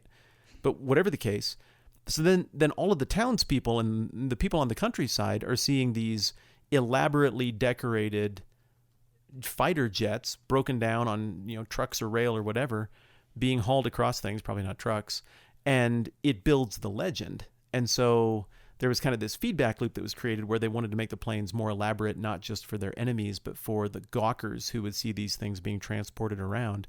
And so the Flying Circus moniker, if I understand correctly, came from people associating the way the planes were moved with what it looked like when the circus rolled by on the rail as well. Wow. Huh. That's interesting. So this is psychological warfare, basically. Yeah, and rallying your own people. I mean, this is propaganda. It's Captain America. Okay. So Iron Man made better and better suits as the movies went along to deal with bigger and bigger threats. The same thing's going on with the plane technology here, but I don't understand enough about aerodynamics and planes to understand these advancements. Why is there a triplane? What benefit is there to having 3 wings instead of 2? Okay, so first of all, if you have a wing on a plane, you have drag associated with that wing and you have lift associated with that wing. Okay, tracking. If you were to take another wing and make a biplane, you have 2 wings. Here, I've got a little model right here. I have one in my hand. You can't see it, but it's a biplane. It's the one behind you from the History Nugget shelf, right? Yeah, exactly. So you that's get the this Camel and the Pup. So it's the green one. I forget which one that is. Okay, that's the Camel. That's the Camel, so it's a British Camel. And so you've got 2 wings on this thing, and because there's, you have the drag coefficient or the drag force associated with one wing and the lift force associated with another wing, you've got 2 times the lift. So the problem with that, though, is you have to tie all those lift forces back to the frame of the airplane. And so you have this truss structure in between each wing, right? So typically the bottom wing would be under the fuselage and the top wing would be above, and the pilot would sit in between looking down the barrel of the machine gun. Now, something happened when they decided to go where they're like, well, heck, if we've got more lift with 2 wings, if we throw a third wing on there, it should be even better, right? And so they reached this really weird place where they had this trade-off between drag on the trusses, the lift from the wings. But one thing they noticed when they went to that third wing on the plane that the Red Baron flew is they started getting really weird abilities to control the plane better. Like, for example, the tail rudder and the elevator on the back, they could just have tremendous control authority with that thing because it was like barely stable. Like it would still, like if you just let your hands, go of the stick and all that stuff, it would go into a dive and it could be stable, but it was just barely stable. So you could just turn on a dime with this thing, is my understanding of what I've read. Well, so, that's what I heard in those interviews as well. One of these guys was, speaking in the era of jet fighters, but was talking about his memories from the 19-teens fighting against the Red Baron. How cool. And he was saying, these jets now, at the speed at which they fight, if dogfights aren't the same, you're never right on top of each other. And we were physically right on top of each other. He said, I could look up and see the word Dunlop on the tire of my enemy directly above my head. And he said, it's never like that now. If you go into a bank and you make a turn now, it's going to take a mile. He said, we could do it in a few, 100 feet. We could completely change direction. So, it looks like we were fighting with circus planes, and it's nothing like what a dogfight today would be. Can you imagine? So you're telling me that third wing is part of what accentuated that mobility? Well, yeah, and there were other things you could do too, like the chord of the wing. That, like, if you were to I don't know how to describe this. The chord of the wing is the length of the airfoil itself, meaning it's the length of the wing from the propeller side of the airplane going back towards the tail. If you had a tri-wing, you could have shorter chord lengths on your wings, and there's all kinds of advantages to that as well. There were problems with this design, though. Like they tried to go to a quad wing at some point, and they realized, no, we've reached the point of diminishing returns, and eventually they go back to bi-wings. But I don't. Razor blades never did figure that out. It's like, if 2's better, we should do like a 9-blade Gillette razor. The Mach 12. I think at some point they'll figure it out. The Mach 12 razor. It's like shaving with a book. No, but yeah, it was just really interesting that this specific plane that he flew, it was right at the point where they're like, let's try this tri-wing design. And at that point in time, it worked. Now, immediately after that, it didn't work, and they went back. But I don't know. Can you imagine what it would be like seeing this plane in battle? Like, you're down in the trenches. You've got these dogfights going around above you, overhead. Can you imagine the feeling of seeing those guys fight, knowing that one of them is about to die? Well, and like I told you, we're not talking about crazy ancient stuff anymore. This is relatively recent history, and it is from within the era of recording, and there's actually video and sound and interviews of exactly that happening. Oh, are you talking about that recording that you played for me earlier where, we haven't even said the name of his plane yet. We can listen, because the British had, what'd you call them, the Camel and the Pup? Yeah, Sopwith was the manufacturer, the Sopwith Camel, which was the successor to the Pup, and eventually they had one called the Bristol Fighter as well. But the Germans had their own line of planes as well. I think the best way to introduce the name of the German plane would be through the voice of World War I soldiers in the trenches, specifically Australian soldiers, because they were holding down the line in a lot of the area that Richthofen fought in. Yeah, and instrumental in Richthofen's last flight. They were, like some of the it's thought that one of the Australians may have hit him from the ground. Do you think we can play that on the podcast, though? I mean, we're talking about, like, audio I still have it here. But, but it's so... I mean, they're Australians, first of all. Australians are known for being very crass. And that's hurtful. It's true. Did I ever tell you about seeing the lady one time in Australia? I don't know. Australians, they're just different people. I love them. I love the culture. They're very laid back and chill. But I remember one time I saw this lady in Australia, and I thought, wow, you're a very beautiful person. Your whole life must be like people just looking at you and thinking that you're beautiful. And then she opened her mouth and said just the longest string of expletives I've ever heard in my entire life. And then my second thought about this person was, I have never been more not attractive to somebody in my life. But that's just like part of Australian culture, right? Is just to be, it's just kind of a thing. I haven't been there. I have to defer. I don't know if we should play this, dude. It's a little too much. I think it'll be fine. Let's just play it, and we'll try to enhance the audio so people can hear what's going on. Can we do a quick parental advisory first? Oh, yeah. I mean, I think it's cleaned up, but you might be able to figure out what they're saying. So, yeah, parental advisory is a good idea. Yeah, don't let your kids listen to this. This is actual audio from the trenches of World War I, Australian regiment. It's war, so you don't want the kids to hear this. 1918, it says here. Okay, yeah, let's listen to it. Okay, yep, play it.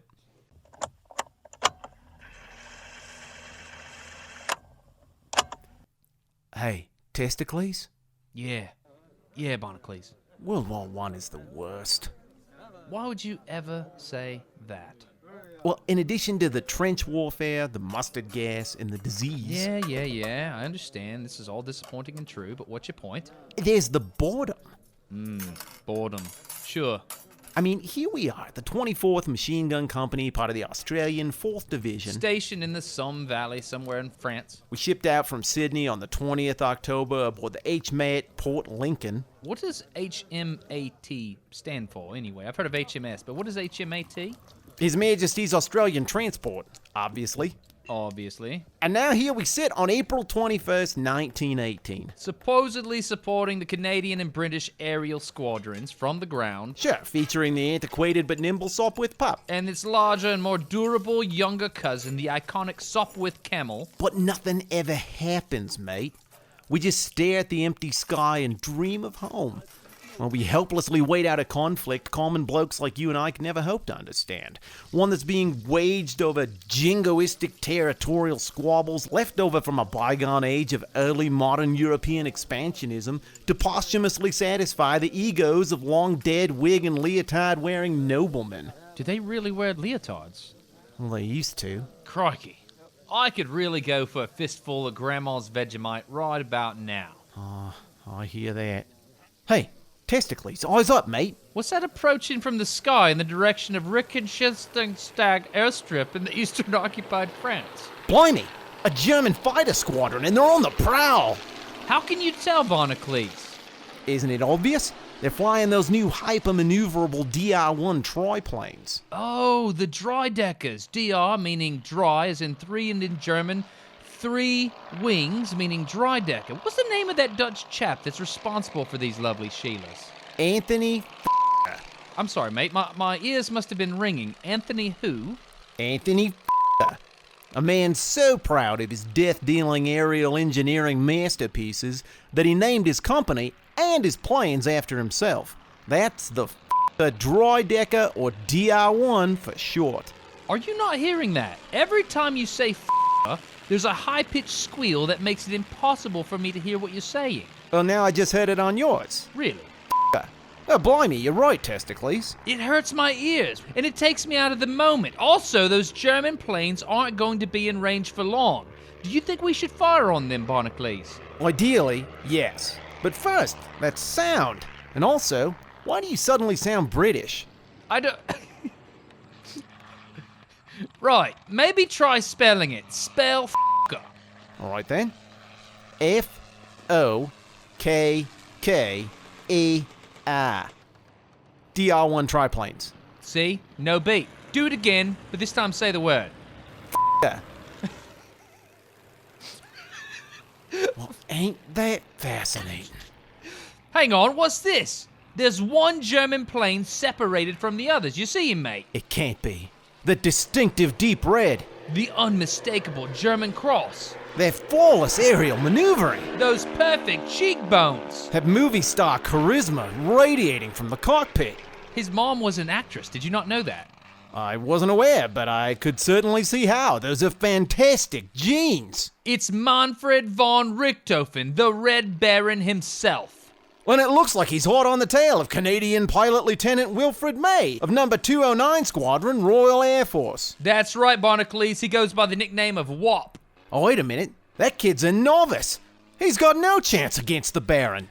Maybe we should use one of these tin-barreled, water-cooled .303 caliber Vickers machine guns to help him out. Well, I suppose that's why they're here. But wait, what's this? It looks like May's flight commander, Captain Arthur Roy Brown from Canada, has fallen in behind Richthofen. Which makes sense, because May and Brown were old friends from school. All right then. How do we shoot that f***er down? Well, I know these are the early days of anti-aircraft targeting, but if my hunch is right, mate, all we have to do is lead the aircraft just a little bit in front of it, put up a wall of bullets, and let Richthofen fly into it. We don't do the work, he does. You don't even have to pan with the plane. Maybe in some far-off distant future, we might come up with some kind of mechanized ranging thing, but now, I think this might work. I'm quite sure that'll be completely unnecessary, my friend. This is the war to end all wars. Absolutely. After this, we'll only use technology to help people. Almost there. Lining it up.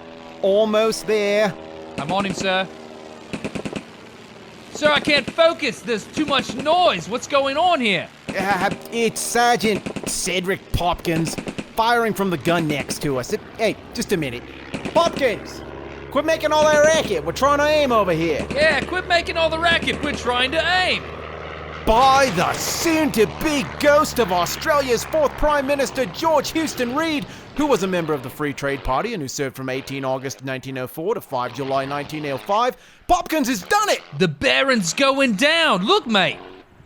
Wait a minute, I just heard someone trying to give credit to Canadian pilot Captain Brown. That's ridiculous. Brown fell back and there wasn't a plane within a mile when Richthofen got hit. And clearly, the bullet that struck him impacted his body in an upward trajectory, which strongly supports my theory that he was hit by surface-to-air anti-aircraft fire. And not a rival plane, which means it would be really awful if the plane was given credit posthumously in history and nobody challenged it, especially us from the ground. Well put and timely, my friend. Wait, he's just made a hasty but controlled landing in a field on a hill near Bray Corby Road. And it looks like Australian gunner George Ridgway is the first one on the scene. Hey, Ridgway! Is he alive, mate? Is he alive? I want to shake his hand! He's still alive, boys! He survived the crash! Let's go talk to him, Mr. Red Baron!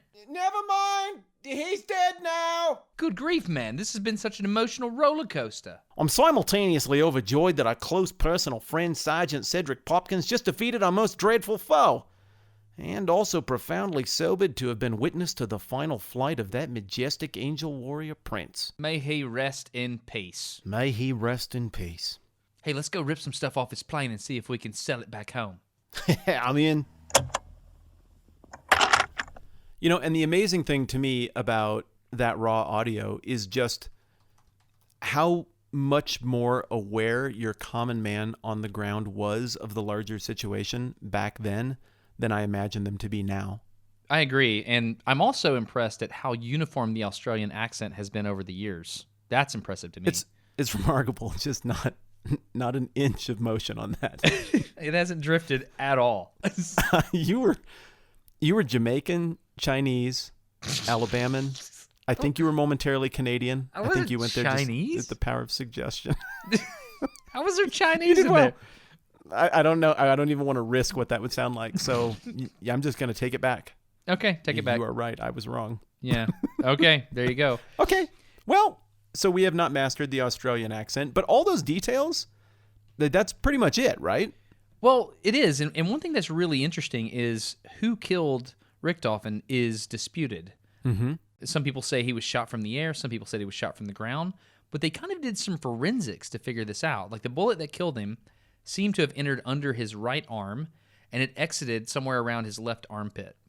which indicates, and of course you can tell these things by entry and exit wounds, and exit wounds going to be larger, but that indicates that he was shot from the ground from the right side of the aircraft, which is consistent with what the Australians say. Right. It's not nearly as sexy a story to have some guys on the ground with a machine gun and they just shot him and then he crashed. Yeah. That's not fun. It's more fun to imagine a rival ace with his scarf on and his goggles and he outmaneuvered the Red Baron, but this kind of makes it sound like nobody ever outmaneuvered the Red Baron. So that's the thing. So, you know, earlier in the Red Baron's career, I can't believe we haven't talked about this. He actually got hit and he was out of commission for an extended period of time. He got hit in the head, right? Yeah. Did we talk about this? I can't remember if it came up or not, but what I know is it sidelined him briefly. And did you read about anybody kind of theorizing that it may have taken him off his game a little bit, that maybe he rushed back into action? Yeah, the thing that I read was that the thing that the Red Baron was so good at was waiting. Like, he would wait till the perfect moment to go in, and he would take out the enemy airplane. But later on, you know, after he got back into the cockpit, after this injury, this head injury, they said he was more angry, he took more risks, and so he came off the Dicta Boelcke, like these rules that he had learned from his teacher, and he kind of came off of them. Like, he took unnecessary risks, and you know, maybe he would fire at different times or whatever it is. Just people that knew him said he was a different person. And so one theory is that this particular engagement was him deviating from what he knew. Like, for example, the fact that he got hit over enemy territory, that was one of the huge things. Like, if you're fighting over enemies' lines, always have a line of retreat. That was number 7, right? And I don't know if you read this, but from my reading, in World War I, the majority of the dogfights took place over the German lines. Did you read that? No, I didn't catch that. That's a huge advantage, right? That is Sure. a huge advantage to also have to contend with anti-aircraft fire, because that means you have a deck, right? You have a floor as an aviator that you can't go below, and you know that your guys, like if you're a German airplane, you can say, you know what? We're fighting over my dudes. I'm about to get waxed. I'm going to go down below the deck, and I'm going to take that. He's either going to follow me below the deck, or he's going to, he's going to come right into the anti-aircraft fire. So that's huge. That's a huge thing. And so the fact that Richthofen got killed over enemy-occupied territory tells you that something was different. Yeah, but the thing about injury changing somebody's personality, have you ever known anybody whose personality was changed by getting hurt or something happening? 100%. Yeah. My uncle had a brain tumor, and he was one of the most ambitious people that I've ever met, like before the tumor. This is my uncle that died from cancer recently. We were going through all of his stuff at the end, you know, we were just making sure that all the things were in order. We found a picture of him with George H.W. Bush. I don't know if it was a fundraiser or what, but I remember seeing that and I was like, holy cow. Probably a champion of the manatee. Yeah, probably so. But I was just trying to figure out, is this the same person? And then in his life later on, after the brain tumor, he would do as much as necessary to financially support himself and his family. Like, his ambition dropped, and he still did everything he needed to do, but things changed, right? He didn't but only what he needed to do. Right. He didn't cross the T's and dot the I's. I mean, at the end, you kind of want all your effects to be in order, and his weren't. But, I mean, his life was everything he needed it to be. My point is, there was a clear inflection moment where something changed, and it had to do with a brain injury. Specifically a brain surgery. Have you seen that? Yeah, sure. I've seen that interpersonally, just in family and friendship. I have seen that as well professionally in a counseling setting. And let me tell you, that's a weird thing. I mean, you kind of want to dig back out the person you knew before, because the previous version of themselves built their life around the assumption that they would continue to be who they are. And so, you know, all of the quirks and the little rhythms of the day were all built for that. And then something happens and a person changes and their life doesn't work very well anymore because it's just not built for that. And the feedback loop that you get socially from people is really based on assumptions people have about you, about how you'll do things in pressure situations and fun situations. And so I have seen it, and firsthand, I understand that change is real. It's not some imaginary thing that people make up. We do have proclivities toward certain personality types. If someone is, for example, going back to the Red Baron thing, a patient person, some of that is something that you can master and learn and improve at. But some of that, I think, is just kind of it's a build type of a human personality. And if something changes and that goes away, now that person doesn't make very much sense anymore.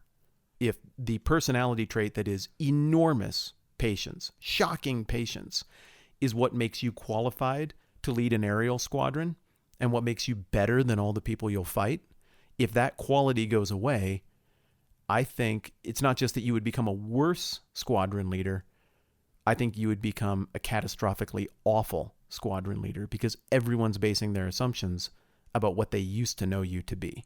I have had a lot of interactions with pilots over the years, specifically helicopter pilots. They're different, man. There's multiple levels to how they are as people. This one level is they want to be this aggressive, I know what I'm doing, I can do anything. You know, it's I don't want to generalize all pilots, but there is this bravado that comes with being a pilot, period. There just is. Some pilots take risks, some pilots don't, but all pilots are squared away. Like, at least that's the intent. You have a meeting at 0800, you walk in the door at 7:59:45. That's just what you want out of pilots. And the reason you want that is because you want people that make very decisive decisions about, should I fly, should I not? Okay, we're going to shut this plane down because something's not right, and we're going to have the self-discipline to do that. We're not going to take any chances. I can imagine being in Richthofen's squadron. I can imagine that was not easy for the people that flew with him. I bet there was a lot going on there, and I wonder what kind of person he was to have as your leader. And the other force that was acting upon him personality-wise beyond the injury was the accolades, the fame, the expectation that that kill count needs to keep going up. I mean, that catches up with a guy. I mean, we were talking with Derek, and I don't remember if it was in his video or in our conversation on the podcast, but he was talking about anchoring as that principle of you expect this level of success. And even if you fall off of that to still an astonishing level of success, it's still a falling off. Right. And I have to imagine he felt that pressure too. Right. I think it's important to point out, by the way, that the Fokker plane that he flew, the Dreidecker, that's what he got, what is his last 20 kills in? So the majority he got before that, the first 60 or so were before that, and the last 20-ish were in the Dreidecker. I get the impression that the Dreidecker wasn't the advantage they thought it was going to be. Well, from what I could read about Anthony Fokker, who was this guy that was from the Netherlands, and he came over to Berlin, he started making planes. He was a hotshot. Like, that plane was not just amazing when it first rolled out. You know that Manfred had a brother named Lothar, right, who was also a pilot. Lothar was flying one of the preliminary versions of the Dreidecker, one of the pre-production models, and the top wing ripped off of the plane. Hugely disappointing when you're flying. It's a bad deal. He was able to get it on the ground safely, but that's when they first started researching like why things break. And this was, I don't know, this plane was not perfect, I will say that. It's also interesting that they had the Dreidecker, and afterwards they went back down to the biplanes. Right. And that tells you that there was an inflection point. The thing that the Dreidecker did for you is it made you more maneuverable. I think the word is laterally. You could turn left and right better and stuff like that. So that was an advantage. In that specific moment of warfare, the planes operate like this. If I have a plane that can do this and can turn tighter loops, I can get behind you easier, blah, blah, blah. Sure. But not long after this, because of you have a lot more drag with three wings, blah, blah, blah, they went back to biplanes that could just run up on you and kill you. And so the Dreidecker was only on the battlefield for a short period of time, is my understanding. Well, and it wasn't actually Anthony Fokker's idea. The Sopwith company made them first.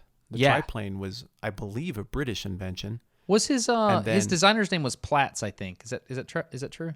Yes, I think that's right. Reinhold Platz. Yeah.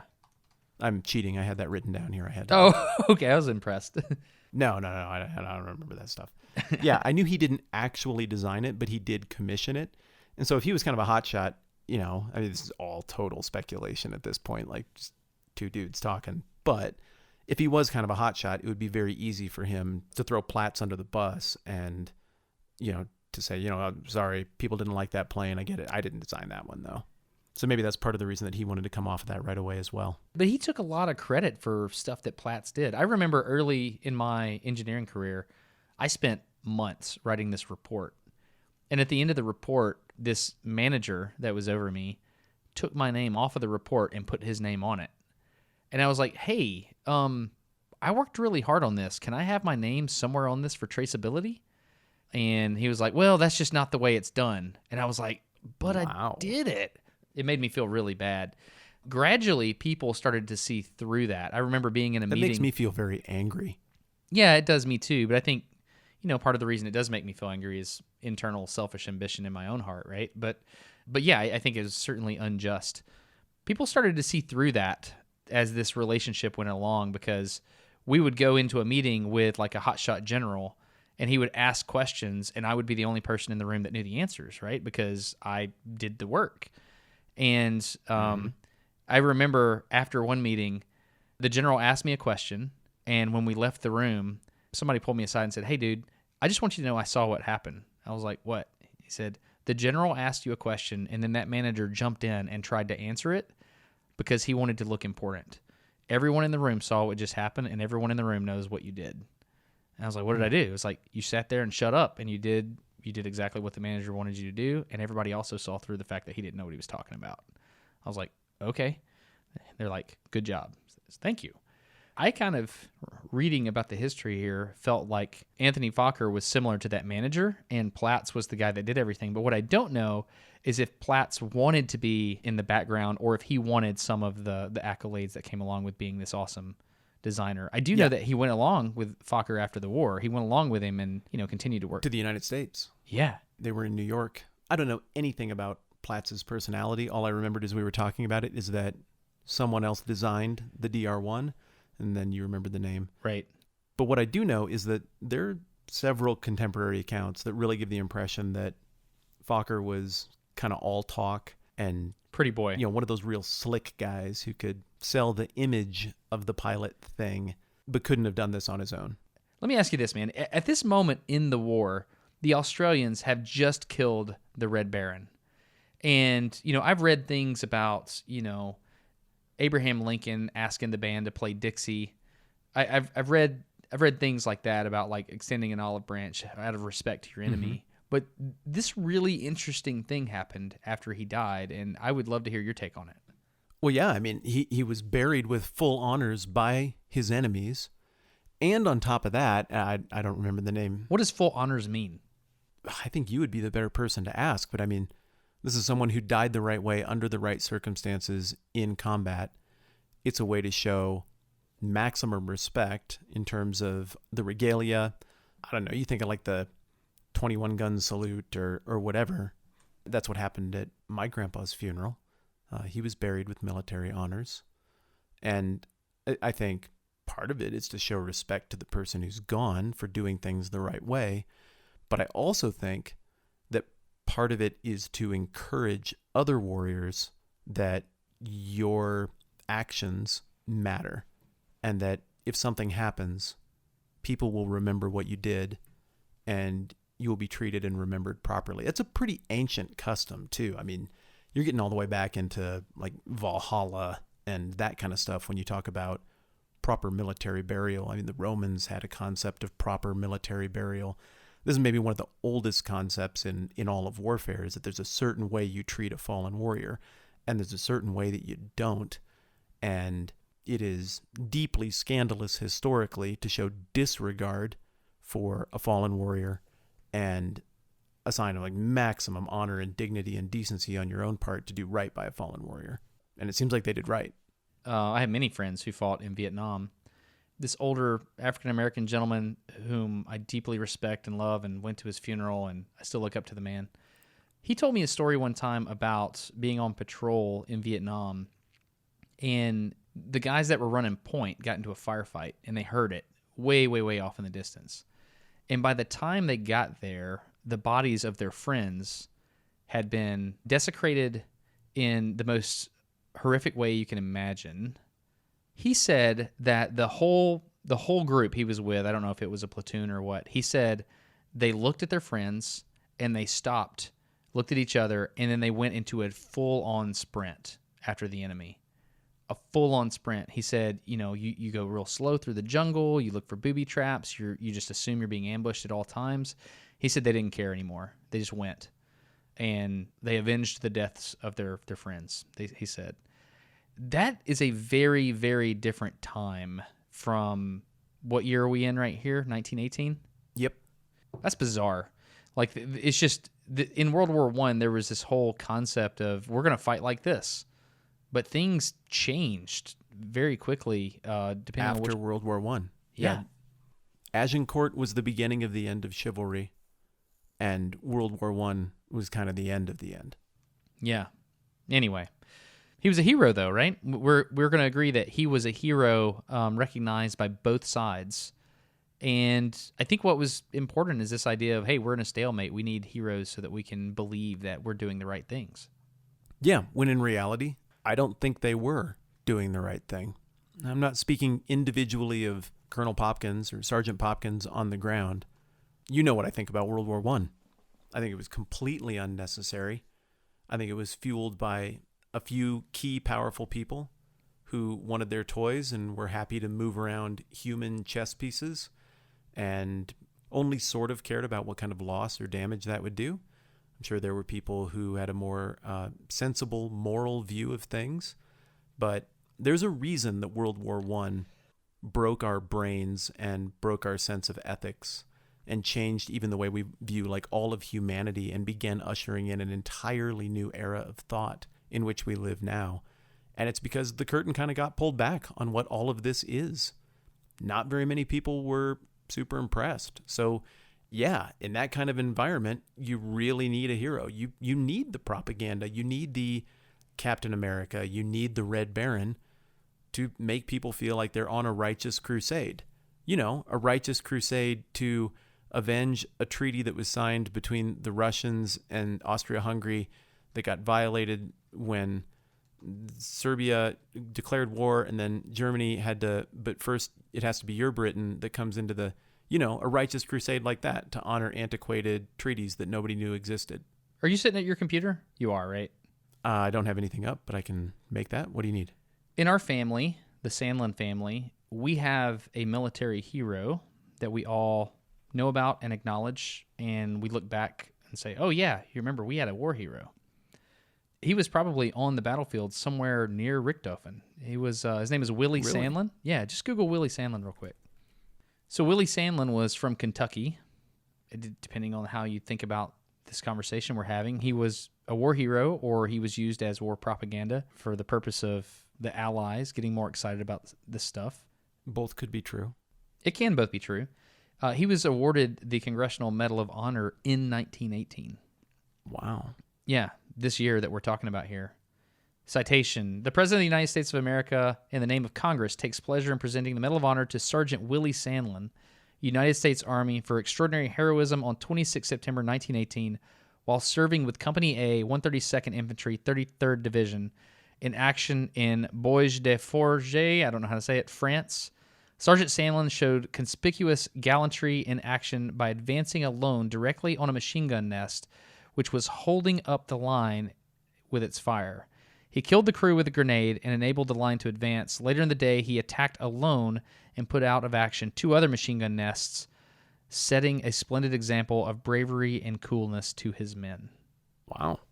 Yeah, I'll be honest with you, I knew about Willie Sandlin. I did not know it was World War I, but I know everybody's like, oh yeah, Willie Sandlin, we got someone with our last name that was awesome. That alone, what I just told you, is all that needed to be communicated to me as a child. Do you understand what I'm saying? Of course. And the thing is, I don't know how he got into this fight. I don't know how that kid found himself in 1918 in France fighting along the trenches. What I know, though, is that he was there, and there were people to whom he was loyal, other people who knows how they ended up there.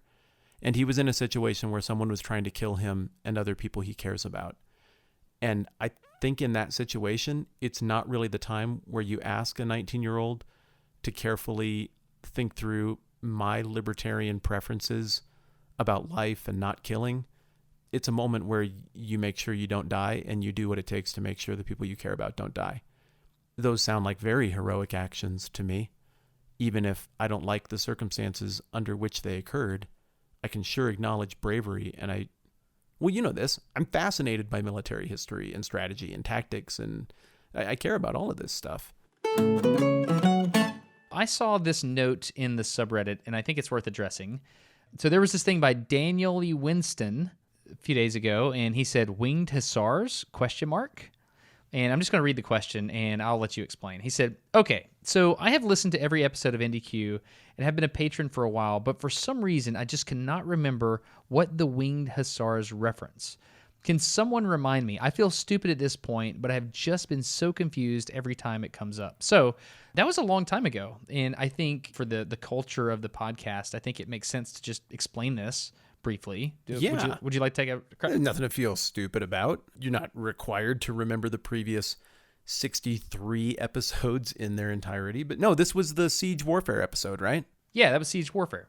Okay, so that's the episode where I was in rural New York recording that podcast in the front seat of my truck. That's the one where the cop came up. Oh, I remember that, yeah. Interrupted us. But we were talking about siege warfare, and one of the most famous, dramatic, interesting sieges ever was the Siege of Vienna.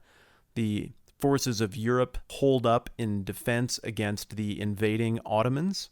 With very, very little remaining military resources left to Europe, there was this one incredible, undefeatable force that was still out there. And, well, those were the Polish winged hussars. And what made a winged hussar a winged hussar? So basically, this was the era of gunpowder. Like the Ottomans, they had guns. There were cannons at this battle. But this Polish leader was like, no. People have sent out a cry for help. I'm going.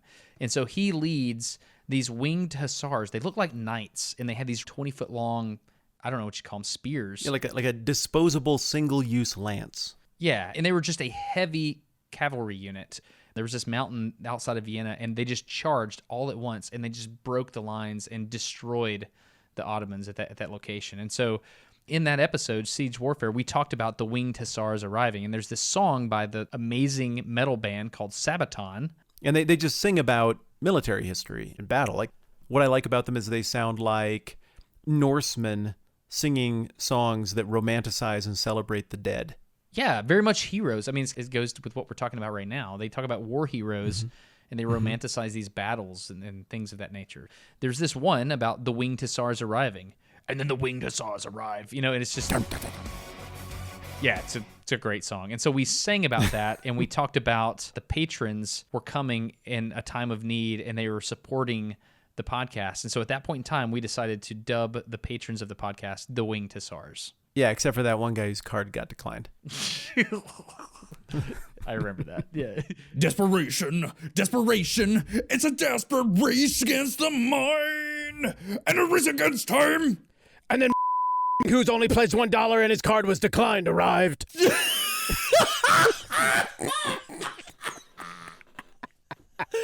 That's the deal with the patrons who we called the Winged Hussars, and we are about to send those pins out, right? It's happening now? Yep. I think when we're done being on mics here, we're going to talk with the designer, and we are down to like one remaining decision.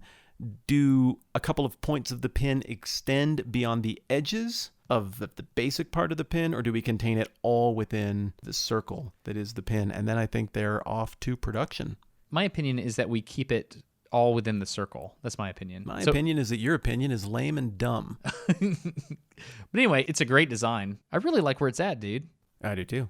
What are we doing right now? What is this segment? The segment is clearly about Sabaton, answering the Winged Hussars question, addressing the pin question, which I have to think that order goes out right after this episode. Okay. Which means that what the segment is also about is just, this is where we thank the patrons and remind everybody that literally everyone supporting at any level at the time that we send out these pins is getting a pin. Yep. And so you have to go into Patreon and make sure the address that you want the pin shipped to is in Patreon in that system. Correct. Do you remember what those couple of people who were supporting at the $50 or above level were going to get? I actually do, Matt. It is a fistful of mayonnaise in an envelope. Oh, fresh mayonnaise, obviously. Like, you wouldn't want to send somebody... Are you actually doing that? Of course I'm doing that. Are you really? I said I'm sending people mayonnaise, and I'm sending people mayonnaise. How are you going to do it? When the pins go out, the mayonnaise go out. Oh, it's going to be awful. It's going to ruin everybody's mail. No, it's not. I'm going to be respectful of the mail. But when I actually am writing on the envelopes, that's going on the YouTube channel because it's going to be disgusting. But no, I got a plan. So if you feel like getting one of those pins or possibly some fermented mayonnaise, you can go to patreon.com/notumquestions. Seriously, we're goofing around, but we really do intend this to say thank you because it's why this is all happening. So thank you, patrons. Thank you, Winged Hussars, and get ready for your pins and mayonnaise. Speaking of Sabaton, isn't there a Red Baron song? A Sabaton? Yes, there is. Yeah, have you heard it? No, I have not actually. We need to address that quickly. Okay, let's go do that. You're just talking about you think he was, a hero and brave. What is a hero? What has to happen, or what is a hero? I think it comes through in the final sentence or final clause of that citation, doesn't it? Setting a splendid example of bravery and coolness to his men. Okay, so... It's the example. Let me pull the string further. So can there be a hero on the wrong side of history? I'm reading this other book right now about Bonhoeffer, Dietrich Bonhoeffer, and he's at war with the Gestapo. He's playing all these mind games, and you have these Nazis that are fighting against the Allies. Could there be Nazi heroes? I would argue yes. If we could just set aside the stupidity and blind triggered name-calling that dominates internet discourse today, and could just look at this for what it is, and I hate to even utter this phrase, but I'm going to play along here.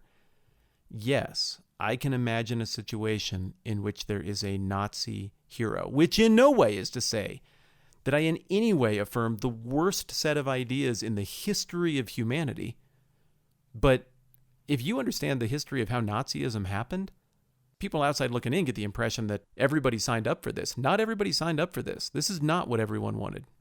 You have to read this book. What book am I supposed to read? The Bonhoeffer book. It's amazing. We're going to do The Sun Does Shine next, but, just me to you, that's a good one, because you see the slow boiling of the society. It doesn't happen overnight. It's like, hey, why don't we just eradicate an entire race of people? It didn't happen like that at all. No, of course not. Most of the people didn't know, or a lot of people didn't know. Many did, of course. Or conveniently said they didn't know, depending on what suited folks. It was a very, very ugly time, and the way that went down was very complicated.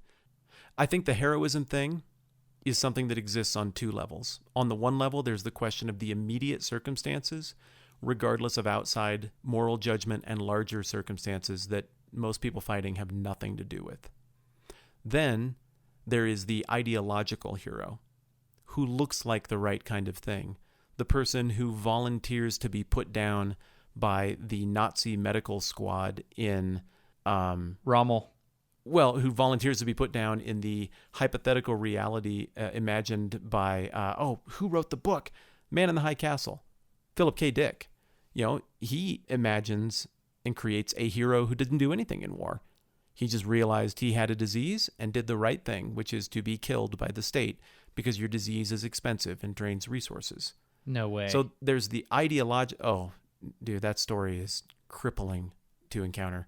There's the ideological hero who other people harness and weaponize to advance whatever their ideology is, and usually I'm going to disagree with that ideology.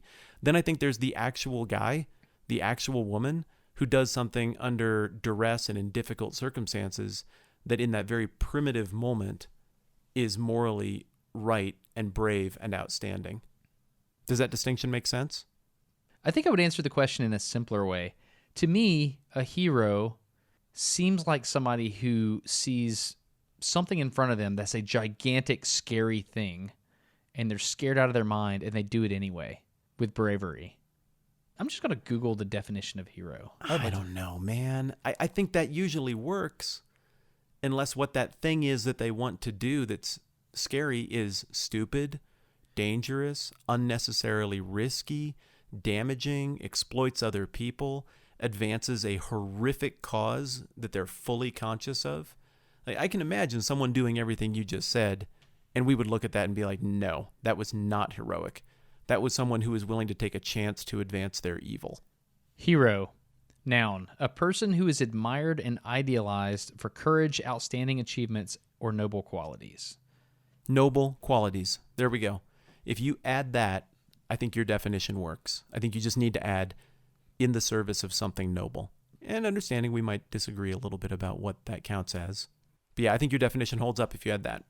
In the service of something... No. I think you changed the definition when you said in the service of something noble. There's got to be something noble it's in the service of, or I will not concede this.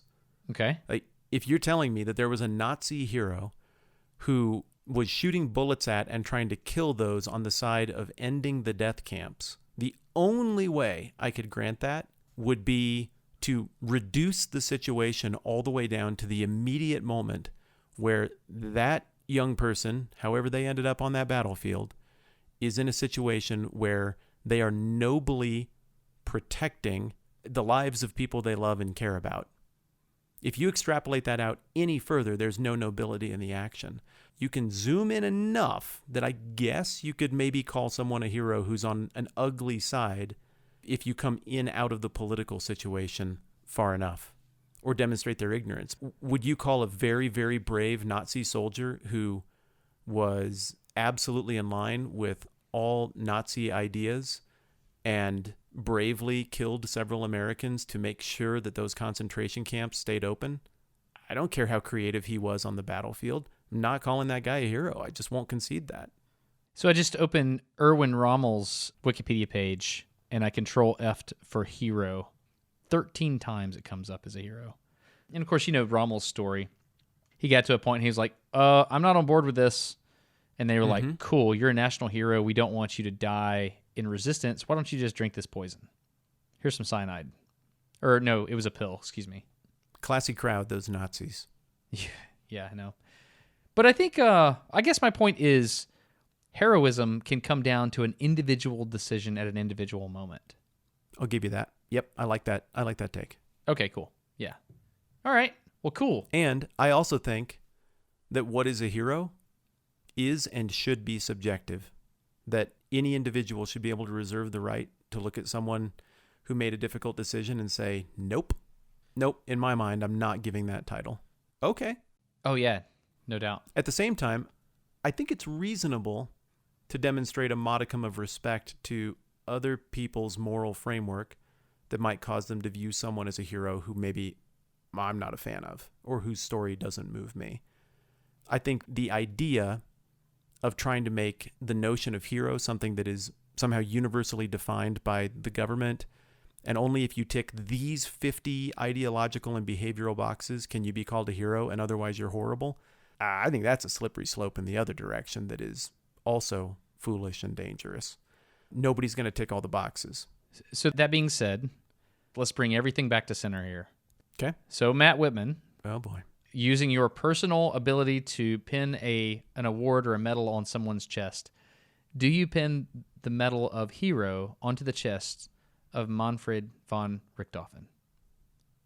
That's good podcasting. Nice job, man. That's why you're the right person to do this with. Let it breathe. Just let it breathe for a sec here.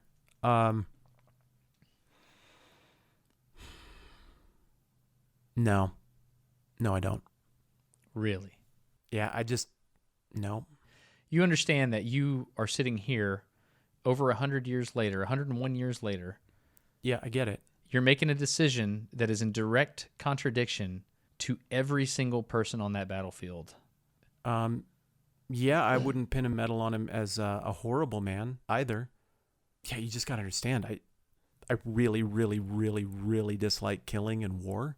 And it would take something more exceptional than just being very, very good at killing to make me want to pin a medal on you. I respect it. How can you not respect it? The guy was an ace. He was a genius. Of course I respect him. I have regard even for some of the things that I've heard about his character. But if I'm against killing in every form, I don't really want to give out an award for being exceptionally good at killing. I'm sorry. I don't mean that as an insult to him, his memory, his family. I don't hate him. But no, I don't think I could do that. You? This obviously was the result of manufactured hero worship on the side of the Germans. Mm-hmm. And it was effective in that it transcended the no man's land in between the trenches. It spilled over into the Australians, the Canadians, the British, and everyone bought into it. But I think there's something about the respect part of it. It's like, oh, wow, that is my enemy. He's coming for me, and I'm scared out of my mind because he is, I mean, it's like Goliath, right? Was Goliath a hero? David and Goliath. This battle in the Old Testament. Based on what I just laid out, I mean, my answer is the same. No. Really? I mean, okay, here's the way I would put it. I would not call him a hero, meeting my criteria for that term, but I acknowledge that his historical title would be Hero of the Philistines. Okay. I acknowledge that he is understandably a hero to others, though I might not regard him the same way. Again, I don't want to pin a medal on him because he's really good at doing something I'm totally against. I read a book by C.S. Lewis, and one of the things that he talked about, he fought in World War I, right? Yeah, I don't remember exactly how, but I know he was there. I think it was at the Battle of the Somme. C.S. Lewis, World War I. I'm picking it up right now. Maybe he shot down the Red Baron. You never know. So C.S. Lewis was in World War I, and in one of his books, he talks about imagining himself and a German killing each other at the exact same moment and being dead and waking up in whatever the line for heaven or hell looks like or whatever. Okay. He imagines the idea of looking at each other as literally mortal enemies in that moment and just being like, oh, crap, we just killed each other. That's interesting. Do I hate you? I guess not. We're kind of in the next stage here, aren't we? And that thought experiment is just fascinating to me. And so, to me, the term hero is elevated above which side you're on. And it's like, oh, I've been put in this crappy situation and I have to deal with it in a way that just scares the crap out of me. But I'm going to do it anyway. I'm either going to poop my pants right here in front of everyone, which many soldiers do and did, or I'm going to pick up that rifle, I'm going to stand up, and I'm going to charge that machine gun nest. There's something about overcoming the animal fear that we have, the self-preservation, that rises above just being a normal person. And for that reason, I would be more inclined to pin the personal Destin Sandlin hero medal on the chest of Richthofen. Now, understanding that it got weird after the head injury, I'm not so sure that he wasn't bloodthirsty at one point because he had those silver cups commissioned after every single kill. Yep. So that's one of the only things that gives me pause there. Another thing is the fact that he ate with the leaders. He ate dinner or lunch or whatever it was with the leaders, and he wasn't impressed, but he continued to fight. Those are the two things that I give you, and those are the things that are pulling me over to your side of that decision.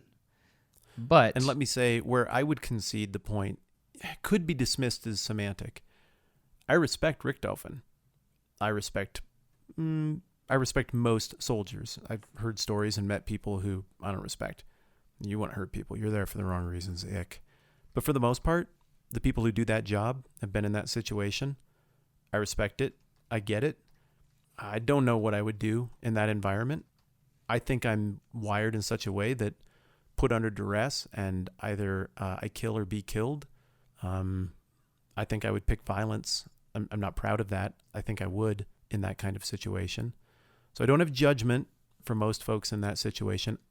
I would stop short of the word hero most of the time, but respect, as you used it, I would employ that term. I respect it. I might not like it, but I can respect it. So are you saying that heroes are manufactured simply for propaganda purposes? Maybe even to the micro level of in our own minds. Okay. That maybe as individuals, not just as governments, but as individuals, we manufacture that.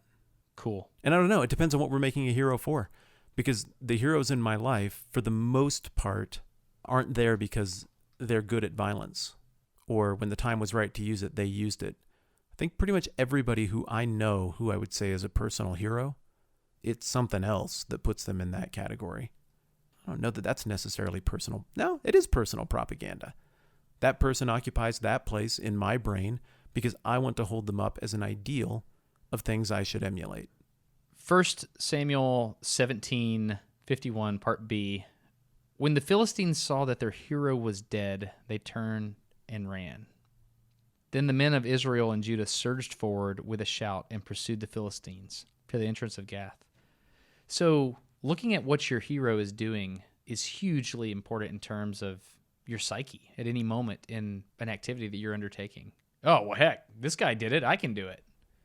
Oh, man, they killed him? I'm out. Yeah, it's a double-edged sword, isn't it? Yeah, it is. So it's a gamble. Creating a hero is a gamble. Mm-hmm. Yeah. Yeah, there are people who very intentionally live their lives without having heroes. And I think there's some wisdom to that. Not saying it's the best way to do things, but I get why someone would embrace that approach. Do you have any heroes? Yeah. Who? Yeah, I do. Some I'd be okay with naming. When I was a kid and everything was simple politically, Ronald Reagan was a hero because he was the only president I'd ever known. And, he stood up to the Russians, who were obviously wrong about everything. As I got a little bit older and started to think about what politics actually is, which is just weaponizing consensus far too often for my taste, I quit having political heroes. I don't have any living politicians who I would call a hero. But there are athletes where I like the way they conducted their business. I wouldn't call him a hero because he's younger than me and he's a ball player, but I really like the way Charlie Blackmon handles his business, plays for the Colorado Rockies. He's not a hero, but I respect him. He's the closest thing I have going to a current athlete that fits that description. When I was a kid, John Elway, George Brett, I looked up to those guys. Yeah, and I don't need to get into obscure names, but there are some authors and thinkers who I think are brave and have pushed back on stuff that needs to be pushed back on in ways that are actually profitable. I have great admiration for both my mom and my dad. And, maybe it's lazy to talk about them at times in your life as being someone you'd characterize as a hero, but I don't know, you hope a son might say that about his dad at points in his development. I think pretty highly of that man. So, yeah, I don't know. I'm being a little bit intentionally vague. What about you? As a young man, it was Cal Ripken Jr. You know that? Mm-hmm. Why? It was because he was the Iron Man. He never missed a game. I was like, wow, I want to be that consistent where people will just always know that I'm going to do the things I say that I'm going to do, and I'm going to do them well. Yeah, but anybody could say, I'm going to show up to a couple thousand baseball games in a row. He had to earn his way onto the field every time, too. So, yeah. There's also just the competence factor. Yeah. I don't know. That was a really big deal to me. It kind of spoke to me. I've had some engineering heroes that I looked up to, people that every time they walked into a meeting, they had their stuff squared away, very low drama. They were just technically competent, and they didn't mince words. And when they spoke, the room got quiet and listened. That's something that has always appealed to me, the technical competence. Mm-hmm. And just know that person, whatever they say, it is truth. Mm-hmm. There's no question what comes out of that individual's mouth is truth. I'm not going to say any of their names, but those are heroes for me. Yeah, I want to be like those people. You have something that I don't, and that is, I know this for a fact because I've interacted with people who are into the same stuff you are into who would say you're their hero. Should they do that? No, not at all. Not at all. That's weird. I don't like that question. Can we not do that question? No, I think it stays because it's one thing. Because I have the luxury of sitting here with somebody who has had a broad enough imprint, and I think who has done it with enough humility that it is a reasonable question. I can actually game that out with you. Mostly you talk about heroes, you're talking about other people far away, but there are people in the world who would say you're their hero, who'd answer their senior year homeroom assignment as to who they look up to, and they list you. I mean, what do you make of that? I'm very uncomfortable with that on many, many levels. Why? I just am, man. I guess because I know that I'm a fallible human that knows things I should do, and sometimes I don't. And sometimes I know there's things I shouldn't do, and sometimes I do. And so I know my heart, and I know that my heart is deep down. If you boil it all the way down, there's selfish ambition in there. I know it. Sure. That scares the crap out of me. I usually see the opposite, but I've seen that in you. Yeah. See it in me. I think it's common in the human heart. Mm-hmm. The ideals that I am interested in there's no one human that's ever going to get them right. And that's why I'm uncomfortable with anybody that says that. So there should be no heroes. Okay. Wow.